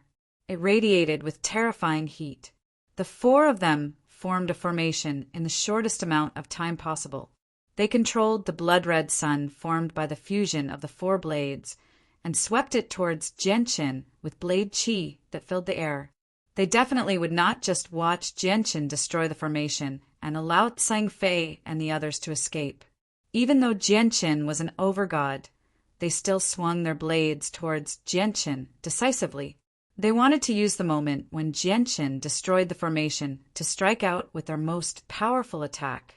You overestimate yourselves. Jianqin snorted coldly as he extended a finger from afar. The finger possessed the supreme might of an overgod. The most powerful attack from the four elders could not even approach Jianqin. It collapsed in the air from Jianqin's finger. The blood-red sun collapsed, turning into divine flames that filled the sky. It dyed the entire world crimson, and the terrifyingly high temperature scorched the earth. Spurt! The four elders vomited blood as they fell out of the flames in horrible shape. Their faces were pale, and their gazes towards Jianqin were filled with shock. He was definitely not an ordinary overgod. Even if ordinary overgods could destroy their formation as easily as Jianqin had done, they definitely would not have the strength to heavily injure them. You're far too lacking compared to the Lightning Brothers, Jianqin said emotionlessly. At the same time, the sword qi struck the killing formation cast down by the four elders. With a boom, the killing formation directly shattered from Jianqin's sword qi, revealing Zhang Fei and the others who were trapped inside. The four elders stood there covered in blood as they stared at Jianqin in shock. They were very unsettled. They had also realized that the person before them was actually an overgod. However, Zhang Fei returned to his senses soon afterwards. He took out the scarlet gold rock as quickly as he could and passed it to Jianqin politely. He said politely, "Senior, Hua Yongyuan and the others have ignored the rules of the sect and wantonly killed fellow disciples. If it weren't for Senior's assistance, the four of us would be doomed today. Please help us, Senior." Zhang Fei asked for help from Jianqin. Although the formation had been destroyed, the four of them were heavily injured. It would be difficult for them to escape from Hua, Yongyuan, and the others. Jianqin checked the scarlet gold rock and finally let out a long sigh of relief. He stowed it away casually and said, "This is an internal matter of your Blood Blade sect, so it's inconvenient for me to interfere. However, the four of them are injured as well, so it's up to you whether you want to fight or flee." With that, Jianqin shot into the sky and directly made his way to the royal capital. "Let's go!" Zhang Fei and the others immediately made up their minds and fled as quickly as they could. They were even more heavily injured than Hua Yongyuan, and they had expended a lot of energy in the killing formation. If they really fought, they would not be the opponents of Hua, Yongyuan, and the others. After them, don't let them return to the sect. Hua Yongyuan and the others immediately pursued. Jianqin had already returned to the royal capital of the divine kingdom of Pingtian. He did not stop at all along the way, directly arriving outside the auction house of the Imperial United Merchants Association. Afterwards, he expanded the senses of his soul in all directions. I have already obtained the scarlet gold rock. Out of the 2 supreme quality materials that can be used to forge the twin swords, all that's missing is Shiyu's piece of pyrogold. Jianqin began to search for Shiyu and Mo Yen with the senses of his soul. He was overjoyed inside. Originally, he had only participated in the auction for the soul-drawing lotus. He had never thought that he would unexpectedly obtain 2 materials for forging the twin swords. This was definitely a pleasant surprise. So how could he not be overjoyed? I found them. Jianqin smiled faintly, but his smile disappeared in the blink of an eye. He frowned and became uneasy. In the next moment, he vanished from the streets as a blur. Shiyu supported Mo Yen. The 2 of them were sorrowful and dejected as they strolled through the streets aimlessly. Even though Mo Yan's wounds had not healed after ingesting Shiyu's medicine, they had been brought under control. They would not worsen any further. Sob, sob, sob. Sister Shiyu, the pyrogold that Patriarch Jianqin wanted has been taken away by the over-god of the Yang family. What do you think we should do? We bought it with great difficulty and planned on giving it to Patriarch Jianqin. Yet it's been taken away by the Yang family, just like that. Sob, sob, sob. They've gone too far. They've gone too far. Mo Yan's face was frighteningly pale as she sobbed sorrowfully. Her voice was weak, as if she had been wronged. Shiyu's face was extremely sunken as well. Her gaze was terrifyingly cold. She said, "We can only wait for the Patriarch to return and let him make a decision. However, I'll remember what happened today.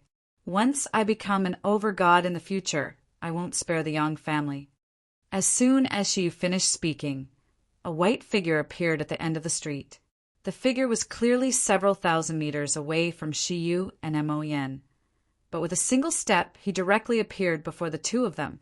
He moved so quickly that he seemed like he had teleported. What happened?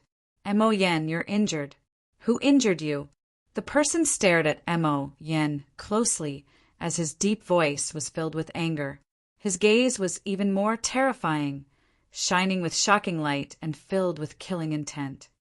Patriarch Jianqin. Mo Yen burst into tears when she saw the person who had suddenly appeared before her. She hugged Jianqin tightly as her tears gushed out like a fountain. All the grievances that had accumulated in her heart seemed to have found an outlet at that moment, allowing her to release them all. She cried extremely sorrowfully. Jianqin hugged Mo Yen gently as he carefully checked her wounds. His face became even more sunken and terrifying. He glared at Shiyu and snorted coldly. "Tell me, what happened? Who injured Mo Yen?" Chapter 1855. Patriarch, it's the Yang family. Shiyu did not hide anything at all. She explained everything in great detail. Whenever she mentioned Yang Kai, she would grit her teeth in anger. She was furious. "Yang Kai," Jianqin murmured. Anger surged within him as killing intent began to build up in his heart. Originally, the young master of the Yang family, Yang Tai, had provoked him time and time again, doing things that crossed the line. Jianqin considered that the Yang family and the Tianyuan clan were in the same empire, so he did not want to become enemies with the Yang family. As a result, he chopped off Yang Tai's arm in the inn and left behind his name. However, he had never thought that in just a few days, Yang Kai, the ancestor of the Yang family, a mighty laid-over god, would actually do something so despicable without any regard for his dignity. Patriarch Jianqin, Yang Kai has gone too far. Sister Shiyu and I bought the pyrogold for you, but it was stolen by Yang Kai in the end. Sob, sob, sob, he's gone too far. Just because he's an over-god, he's bullying Sister Shiyu and me. Patriarch Jianqin, the pyrogold is gone now. It's gone. What should we do? Sob, sob, sob. Mo Yen, sobbed sorrowfully as she trembled in Jianshan's arms. She felt wronged. Moreover, she had not recovered from her wounds in the first place. Her emotional fluctuations affected her wounds, so she vomited blood as soon as she opened her mouth, dyeing Jianshan's clothes red. Jianshan fished out a healing pill he had obtained from the divine King Duanmu's dwelling from his space ring with a sunken face. He fed it to Mo Yin gently and said, "Let's go to the Yang family. I'd like to see just how arrogant Yang Kai is." Jianshan's voice was cold. Anyone could sense the heavy killing intent in his voice. This time he was truly angered, or in other words, he wanted to kill. Very soon, Jianshan arrived at the Yang family with Shiyu and Mo Yin once again. Standing outside the entrance, Jianshan directly called out, "Yang Kai, get out here!" Jianshan's voice boomed thunderously, expanding in all directions as a visible sound wave. It basically reached a small portion of the royal capital. With that, a resplendent strand of sword qi condensed in Jianshan's hand. It shone brightly as sword qi swept out, directly striking the entrance of the Yang family mercilessly. Boom! With a deafening rumble, the huge estate of the Yang family shook violently. Formations appeared one after another, enveloping the entire estate. The estate had been constructed by the Yang family themselves. Although the protective formations of the estate were not connected to the formations of the royal capital, they had reached the level of overgods, so they could completely endure Jianshan's attack. Moreover, this loud sound also spread through a small portion of the royal capital. Everyone could clearly feel the monstrous energy ripples. The royal capital was no longer peaceful. Countless people looked towards the Yang family as they discussed heatedly. Xian Dou's eyes narrowed as he guided Xian Ru's cultivation in the back courtyard. Suddenly, he looked in the direction of the Yang family and frowned. He murmured, "Why has Jianshan fought his way to the Yang family? Looking at how murderous he is, it seems like he has a very deep grievance with them. Grandfather, what's happened?" Xianru was also surprised and doubtful as she looked in the direction of the Yang family. She had already removed her veil. She seemed very gentle and well-mannered, just like the daughter of a large clan. However, she was extremely beautiful, enough to outshine the moon and put the flowers to shame. "Ruru, stay in the estate and don't go out." "Grandfather needs to go out," Xiando said to Xianru. His eyes were filled with love. At the same time, all the overgod clans in the royal capital began to pay attention to the Yang family. Even though the overgods did not personally go, they all extended the senses of their souls and paid close attention. The guards of the royal capital naturally discovered the conflict in the Yang family as well.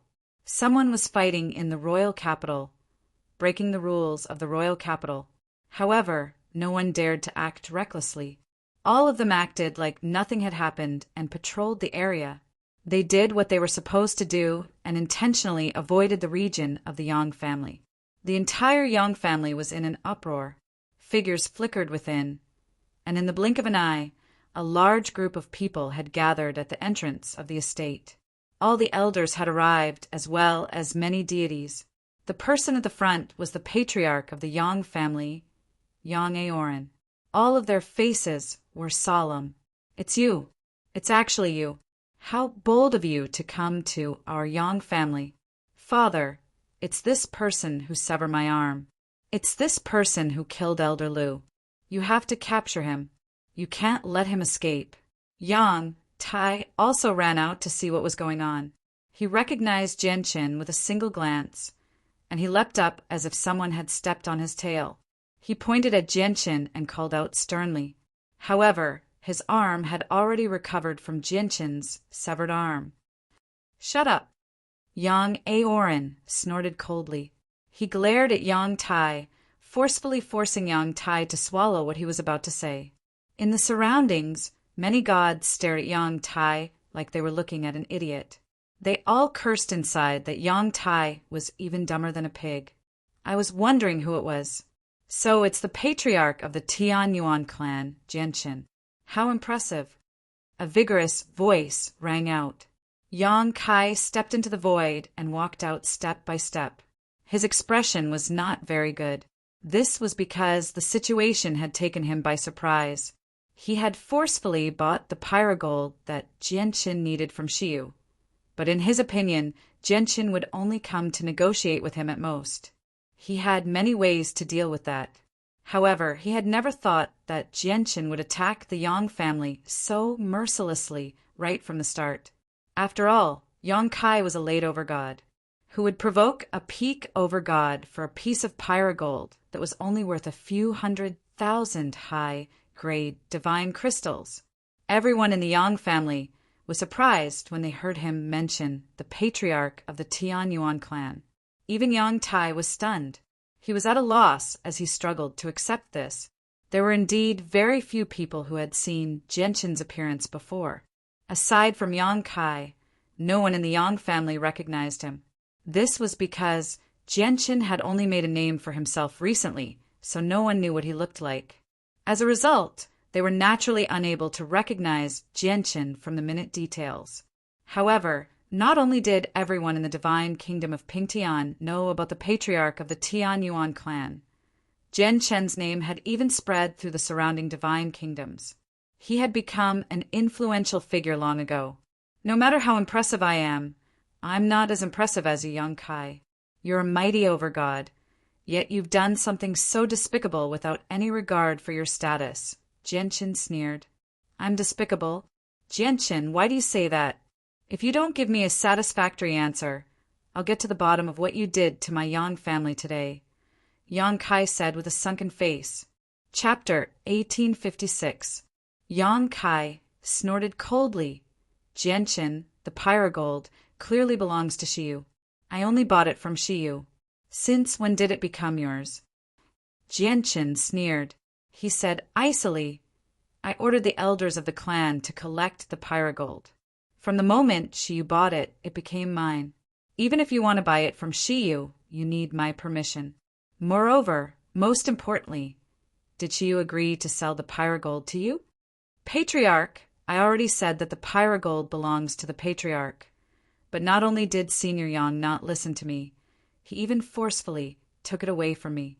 How is that any different from robbery? Shiyu said through gritted teeth as she stood beside Jianqin. Yang Kai's face immediately sank when Shiyu called him a robber. He glared at Shiyu as a cold light flickered through his eyes.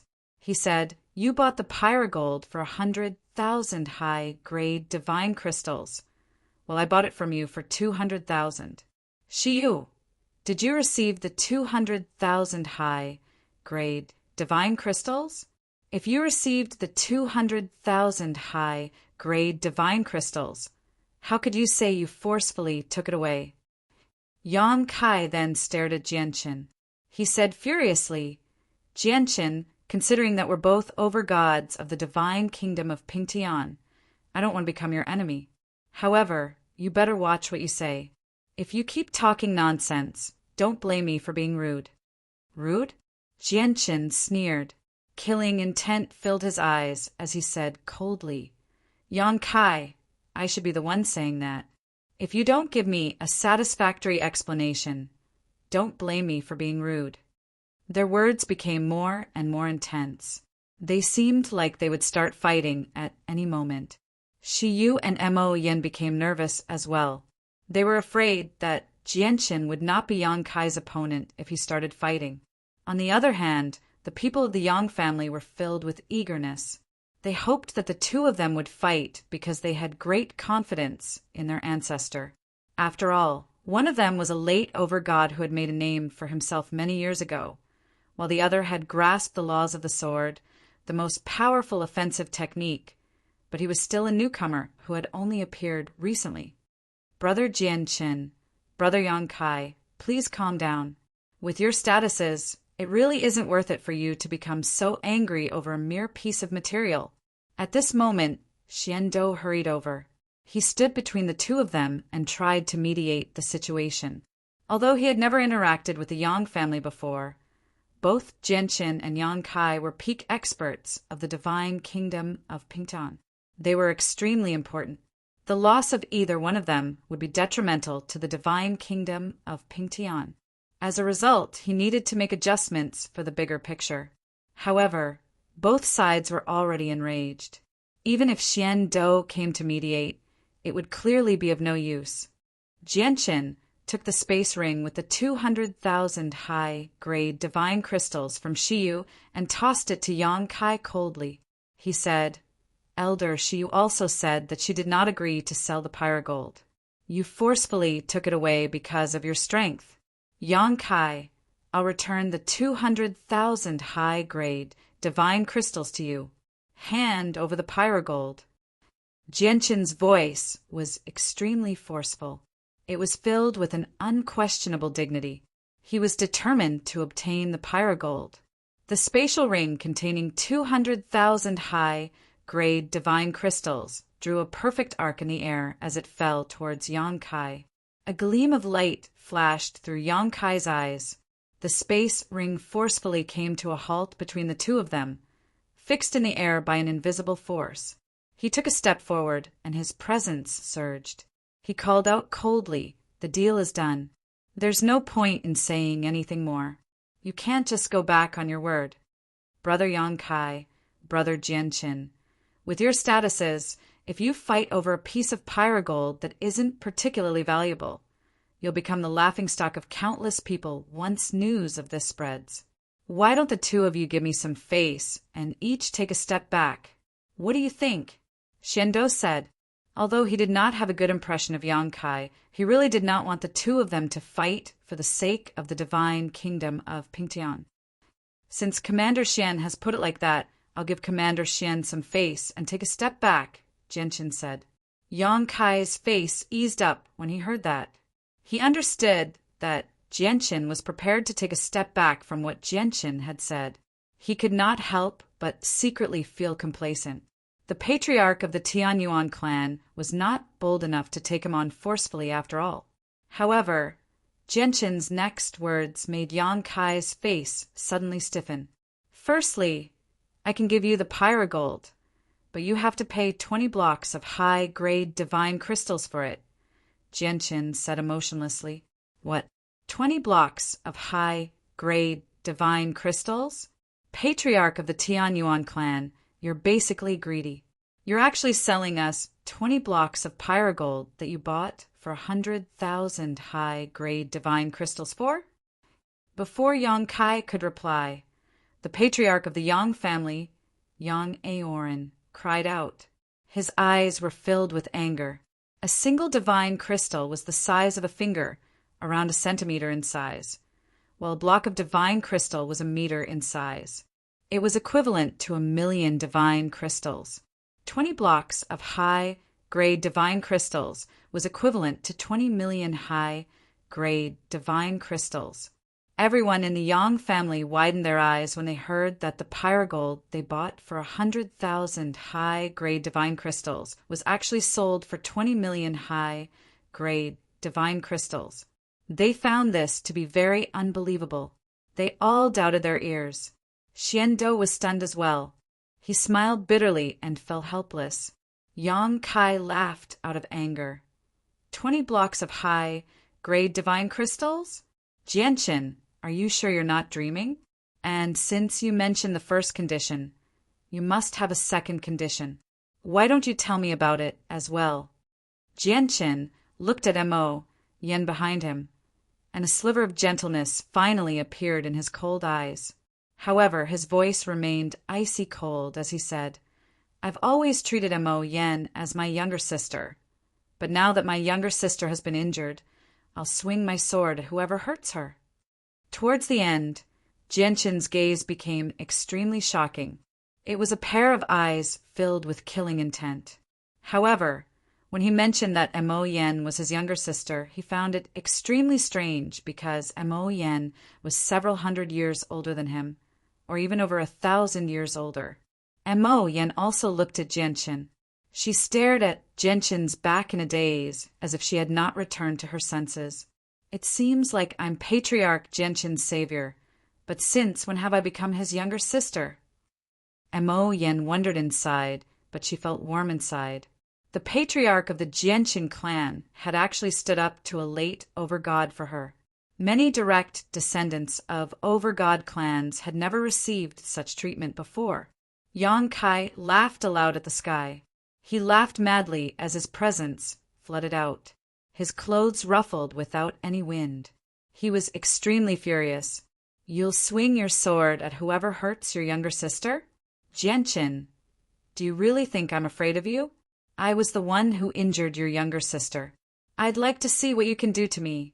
Yang Kai laughed aloud as battle intent surged from him. "Let alone 20 blocks of high-grade divine crystal. You won't even get a single block of high-grade divine crystal from me. As for your so-called younger sister, so what if I've injured her? If it weren't for the fact that I fear the divine king who saved you in the divine King Duanmu's dwelling, do you really think I would take you seriously?" Yang Kai glared at Jianqin. He was arrogant. He really did not take Jianqin seriously at all. Jianqin did not argue with Yang Kai. He looked at Xian Dou and said, "Commander Xian, please look after Mo Yan and Shiyu for me." Chapter 1857. With Xian Dou looking after Shiyu and Mo Yan, there was no need for Jianqin to worry about them. Immediately, Jianqin became fearless. Jianqin took a step forward and slowly approached the Yang family. At the same time, a surging presence radiated from him. With each step he took, his presence became more and more powerful, shocking the surroundings.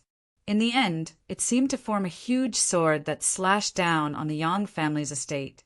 It possessed enough power to shake up the surroundings. The protective formation of the Yang family appeared, enveloping the entire place.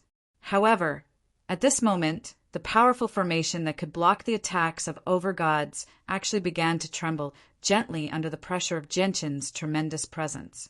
Although the formation only trembled slightly, nowhere close to being destroyed, it had to be mentioned that this was only Jianqin's presence. Just his presence alone was enough to shake up the formation of the Yang family. This was more than enough to demonstrate Jianqin's strength.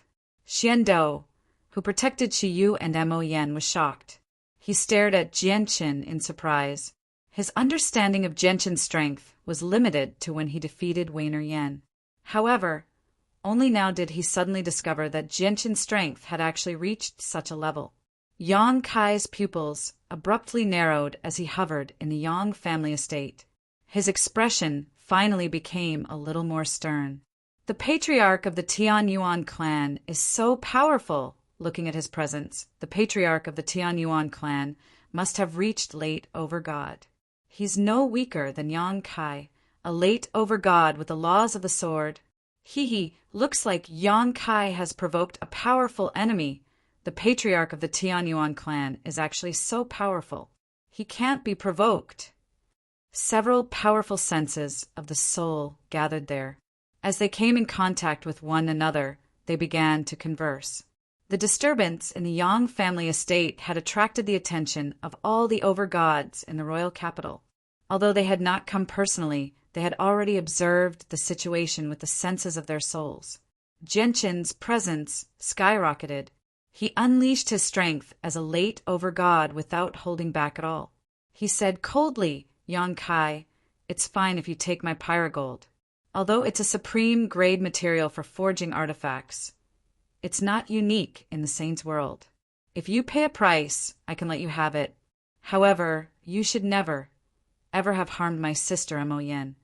The daughter of the patriarch of the Mo clan, Mo Xingfeng, is not your sister.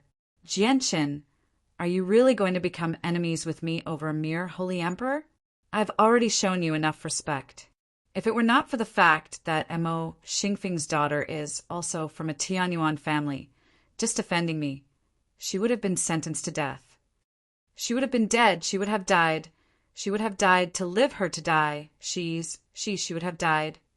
A mere emperor? Sentenced to death?" Jianqin sneered. "Now, I'll let you know the consequences of harming this mere holy emperor you speak of."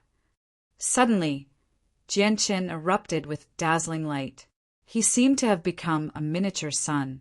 He wielded the startling rainbow sword as destructive chaotic force coiled around it.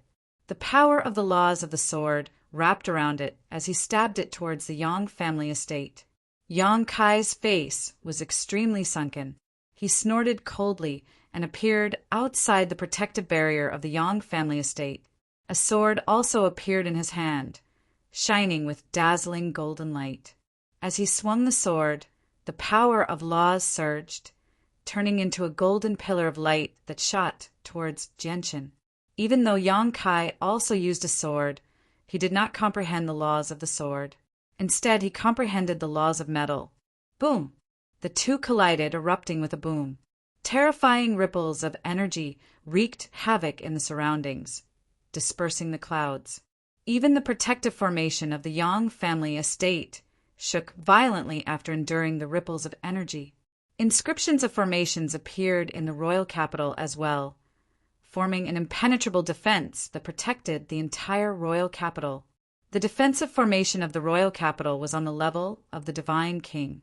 The ripples from the battle between Jianqin and Yang Kai did not even shake it at all. With the formation protecting the royal capital, even if Jianqin and Yang Kai fought a devastating battle, they would not be able to harm a single brick or tile of the royal capital. Only the formation of the Yang family estate was not connected to the protective formation of the royal capital, so it was only on the level of an overgod. Jianqin staggered back a few steps. He was clearly at a disadvantage in his clash with Yang Kai this time, but his presence only grew stronger and stronger. He seemed like he had become a sword. Yang Kai continued to hover in the air. His face was cold. In his first clash with Jianqin, he seemed like it was nothing at all, as if he had struck out casually. So that's all the so-called greatest expert below overgods in the divine kingdom of Pingtian can do, Yang Kai said coldly. Jianqin said coldly. He fused with his sword as sword qi filled the air. Like an arrow, he shot towards Yang Kai with a surging presence. Yang Kai glanced at the trembling formation of the Yang family estate. He did not continue fighting with Jianqin. Instead, he turned around and flew out of the royal capital. Jianqin naturally understood Yang Kai's intentions. He did not want their battle to affect the Yang family estate, which was why he chose to fight outside the city. Jianqin did not hesitate at all. With a thought, the startling rainbow sword appeared beneath his feet. He flew off with his hands behind his back, disappearing from the royal capital as a streak of light. After Jianqin and Yang Kai vanished, the overgods who spent most of their time in seclusion emerged without any hesitation at that moment. They stuck to the ground and followed Jianqin and Yang Kai out of the royal capital. The protective formation in the royal capital obstructed the senses of their souls. Once Jianqin and Yang Kai left the royal capital, they would exceed the range of the senses of their souls. As a result, they had no choice but to emerge from seclusion. The patriarch of the Tianyuan clan seems to be at a disadvantage. Looks like he's still a little weaker than Yang Kai. What do you know? Yang Kai wants to save face, no matter what. He knows there are so many of us watching the battle secretly, so he doesn't want to embarrass himself. As a result, he secretly used a battle skill. However, since he failed to unleash the full power of the battle skill, none of you sensed it. The patriarch of the Tianyuan clan, Jianqin, is at a disadvantage because he did not use a battle skill like Yang Kai. Instead, he used it openly. In other words, the patriarch of the Tianyuan clan seems to have been tricked by Yang Kai. That's indeed the case. However, if he didn't do that, Yang Kai probably wouldn't have been able to gain the upper hand. At most, they would be evenly matched.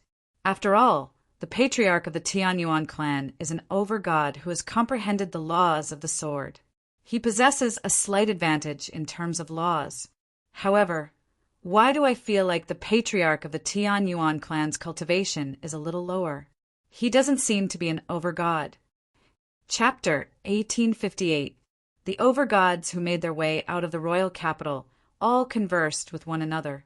They all communicated with one another through the senses of their souls, and basically all of their topics revolved around Jianqin. They were filled with fear. Mo Yan and Shiyu also made their way out of the royal capital under Xian Dou's lead. None of them wanted to miss the battle between Jianqin and the ancestor of the Yang family, Yang Kai. Aside from that, many gods in the royal capital followed them out as well. They were filled with excitement and eagerness. To them, a battle between over-gods was extremely rare. Just observing it and comprehending the laws of over-gods would benefit them greatly. They might even be able to break through slightly and reach new heights. In a barren land 100 kilometers away from the royal capital, a thunderous boom had already resounded. Powerful shockwaves of energy quickly surged over, wreaking havoc in the surrounding area, forming a terrifying storm. The two overgods, the patriarch of the Tian Yuan clan and the ancestor of the Yang family, were already engaged in an intense battle. Both of them were enveloped by resplendent light. One of them used a streak of light to protect himself as sword qi permeated his surroundings. He shot out strands of sharp sword qi. The other person shone with a golden light. It was extremely resplendent. He controlled the laws of metal, which turned into huge strands of golden sword qi. It was a shocking sight. It was extremely magnificent. Jianqin, it's been a few decades since we last met, and your strength really has increased by quite a lot. No wonder you're so arrogant. However, although you've reached late over God and are on par with me, it's a pity that your cultivation is still a little lacking. I'll show you my true strength now, shouted Yang Kai. Yang Kaifa bellowed out. His sword shone brightly as the surging origin energy of a late over God fused with the laws of metal, producing a huge streak of light that was several hundred meters long. At this moment, all the over-gods in the royal capital had arrived. They all watched the battle from afar. When Yang Kai produced the streak of golden light, they all became extremely cautious. That's Yang Kai's 7th grade Truth Tier battle skill, the Great Guardian Sword. I never thought Yang Kai would use such a powerful battle skill right from the start. A middle-aged man exclaimed in surprise. A middle-aged man cried out in surprise from afar. He was an overgod from the royal capital of the divine kingdom of Pingtian. Jianqin makes Yang Kai feel pressured. Although Jianqin's cultivation is slightly weaker, his advantage in the laws of the sword can make up for it somewhat. As a result, he's narrowed the gap between him and Yang Kai. If Yang Kai doesn't use battle skills to end the battle with lightning speed, the two of them will probably fight for several days and nights without a clear victor. Mo Yan and Shiyu stood behind Xian Dou. The two women were worried. Mo Yan's pale complexion rapidly improved as well. She ingested the healing pills from Jianqin first, and Xian Dou had given her a rather high-grade healing pill recently as well. Under the combined effects of the two pills, her wounds rapidly improved. Daluo sword. Jianqin did not back down when he faced Yang Kai's battle skill. He formed a seal with his hand and also sent out a golden strand of sword qi. The golden strand of sword qi was small, less than 3 meters long. Compared to Yang Kai's sword qi that was several hundred meters long, it seemed much smaller. Boom! However, when the two strands of sword qi collided, they both collapsed amidst a deafening boom. They turned into scattered sword qi that scattered in all directions. Under the terrifying shockwaves of energy, even space began to distort slightly.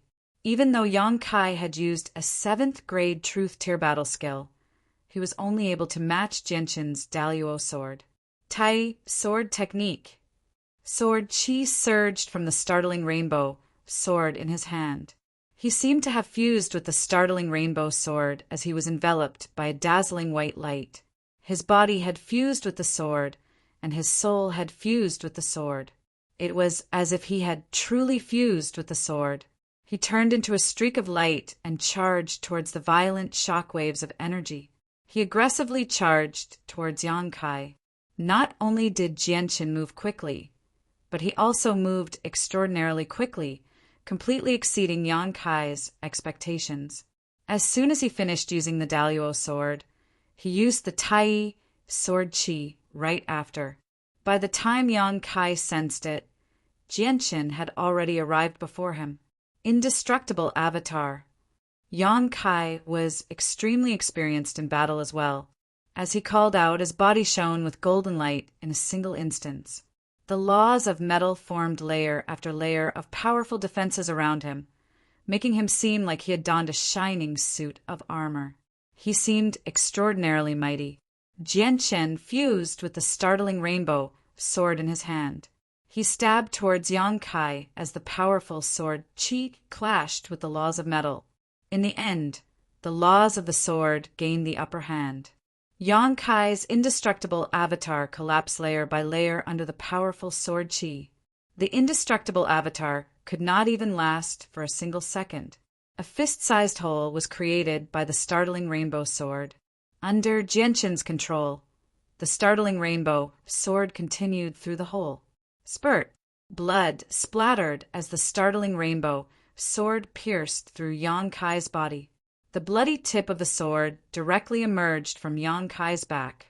The light from the sword remained resplendent and did not weaken at all. Yang Kai's eyes were terrifyingly cold as fury rose up in his heart. At the same time, the golden sword in his hand stabbed into Jianqin's chest with strands of the laws of metal, piercing through Jianqin's body as well. This was the powerful strike of a late over-god. Even though Jianqin had already pushed the advantage of his chaotic body to the limit, he was still unable to block the devastating strike. Jianqin's face did not change. He did not care about the strike that had pierced his chest at all. He only circulated his chaotic force as hard as he could to heal. It was also at this moment that the vicious power of the laws of metal suddenly erupted from Jianqin's body. It rampaged through his body like wild horses, destroying his vitality. Jianqin did not become flustered at all. The power of the laws of the sword gathered, fending off the laws of metal in his body. At the same time, he formed a seal with his left hand again, condensing a second strand of Daluo sword Qi in a short instance and sending it towards Yang Kai. Divine void-crushing meteor finger. At the same time, Yang Kai used a battle skill. He directly extended a golden finger. Jianqin's eyes narrowed when he saw the finger. He saw Yang Kai's finger seem to have turned into a huge meteor, hurtling towards him with unparalleled speed. Wherever the meteor passed by, illusions of destruction seemed to appear. The power of the finger was extremely great. It was earth-shaking and seemed to possess the might of the stars. It was extremely terrifying. The expressions of the spectating over-gods all changed when they saw the finger. That's an 8th grade truth tier battle skill, the divine void-crushing meteor finger. I never thought Yang Kai would actually grasp this battle skill and be able to use it successfully. The divine void-crushing meteor finger was a battle skill collected by the Divine King. It's stored in the Royal Collection. As long as over-gods have made a certain amount of contributions, they will have the opportunity to comprehend it. Unfortunately, although we've also comprehended the divine, void-crushing meteor finger, we still haven't comprehended its essence, so we're unable to use it. The battle skills that some of the Divine King's experts use are only of the 8th grade. With a great sound, the ground shook 3 times. Jianqin's Daluo sword Qi directly dispersed under Yang Kai's divine, void-crushing meteor finger, while Jianqin was heavily injured as well. Blood spurted from his mouth as he was heavily slammed into the ground. However, soon afterwards he charged back into the sky like nothing had happened. His presence was powerful, and his battle intent was even more shocking. He did not seem haggard at all. Instead, he became more and more courageous. It was as if he was not injured at all. Yang Kai bathed in golden light as he used the laws of metal to purge the laws of the sword within him. His eyes suddenly narrowed when he saw Jianqin fly into the sky valiantly. He was extremely shocked. How is this possible? How is this possible? The divine, void-crushing meteor finger's power is extraordinary. He's definitely heavily injured after taking on that attack, so why does he seem like he's fine? Yang Kai found this to be very unbelievable. This was because he believed that Jianqin should be unable to continue fighting after taking on the divine, void-crushing meteor finger.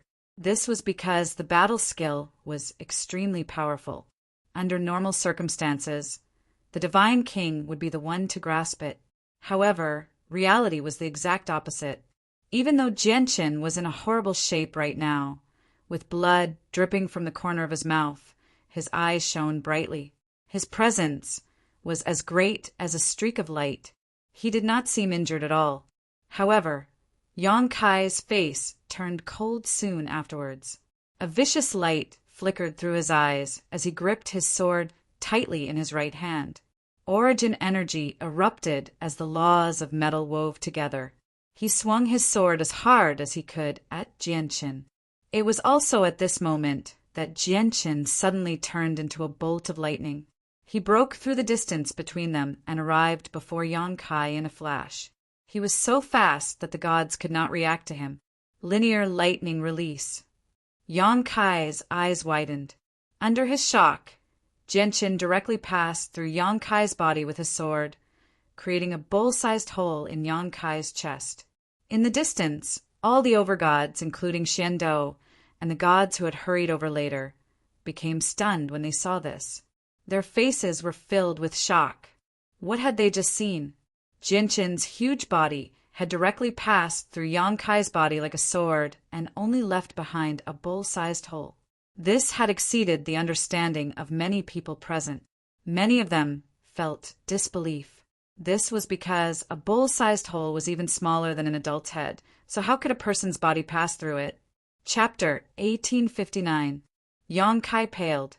Only he understood how terrifying Jianqin's attack was. When Jianqin passed through him as a bolt of lightning, his insides had been set on fire. Large portions of his ribs had been reduced to dust. He was extremely heavily injured. He turned around with great difficulty. His eyes were filled with reluctance, resentment, and humiliation as he stared at Jianqin in the distance. He said, "What a powerful battle skill. What is it?" "Linear lightning release." Jianqin replied coldly. He walked through the air with the startling rainbow sword in hand, making his way over step by step. Linear lightning release. Linear lightning release. It really is like a bolt of lightning. It's unbelievably fast, Yang Kai murmured. He was unwilling to accept the outcome of the battle. It was not that he could not accept defeat. Instead, he would never allow himself, who had been known as the greatest expert below the divine king of the divine kingdom of Pingtian, to lose to the patriarch of the Tianyuan clan who had only made a name for himself a few decades ago. Suddenly, a sliver of determination appeared in Yang Kai's eyes. His gaze towards Jianqin was immediately drowned out by heavy killing intent. This battle ends here. At this moment, an ancient voice boomed out in the surroundings. It was filled with an unquestionable dominance. As the voice rang out, a terrifying aura that was as vast as the sea came crashing down from the sky. Whether it was Jianqin or Yang Kai, they both felt like a huge mountain was pressing down on their backs before the terrifying pressure. They struggled to even take a single step forward. The divine king! Jianqin's heart skipped a beat, but he was not surprised at all. A white-robed old man appeared silently in the sky. His appearance was nothing special. There was nothing special about him at all. However, it was this ordinary appearance that gave off a terrifying presence that was as vast as the ocean, firmly suppressing Jianqin and Yang Kai. Of course, Jianqin and Yang Kai did not resist. Greetings to the Grand Imperial Protector! In the distance, all the spectating overgods, including Xiandou, bowed at the same time without any exception. Their faces were filled with shock.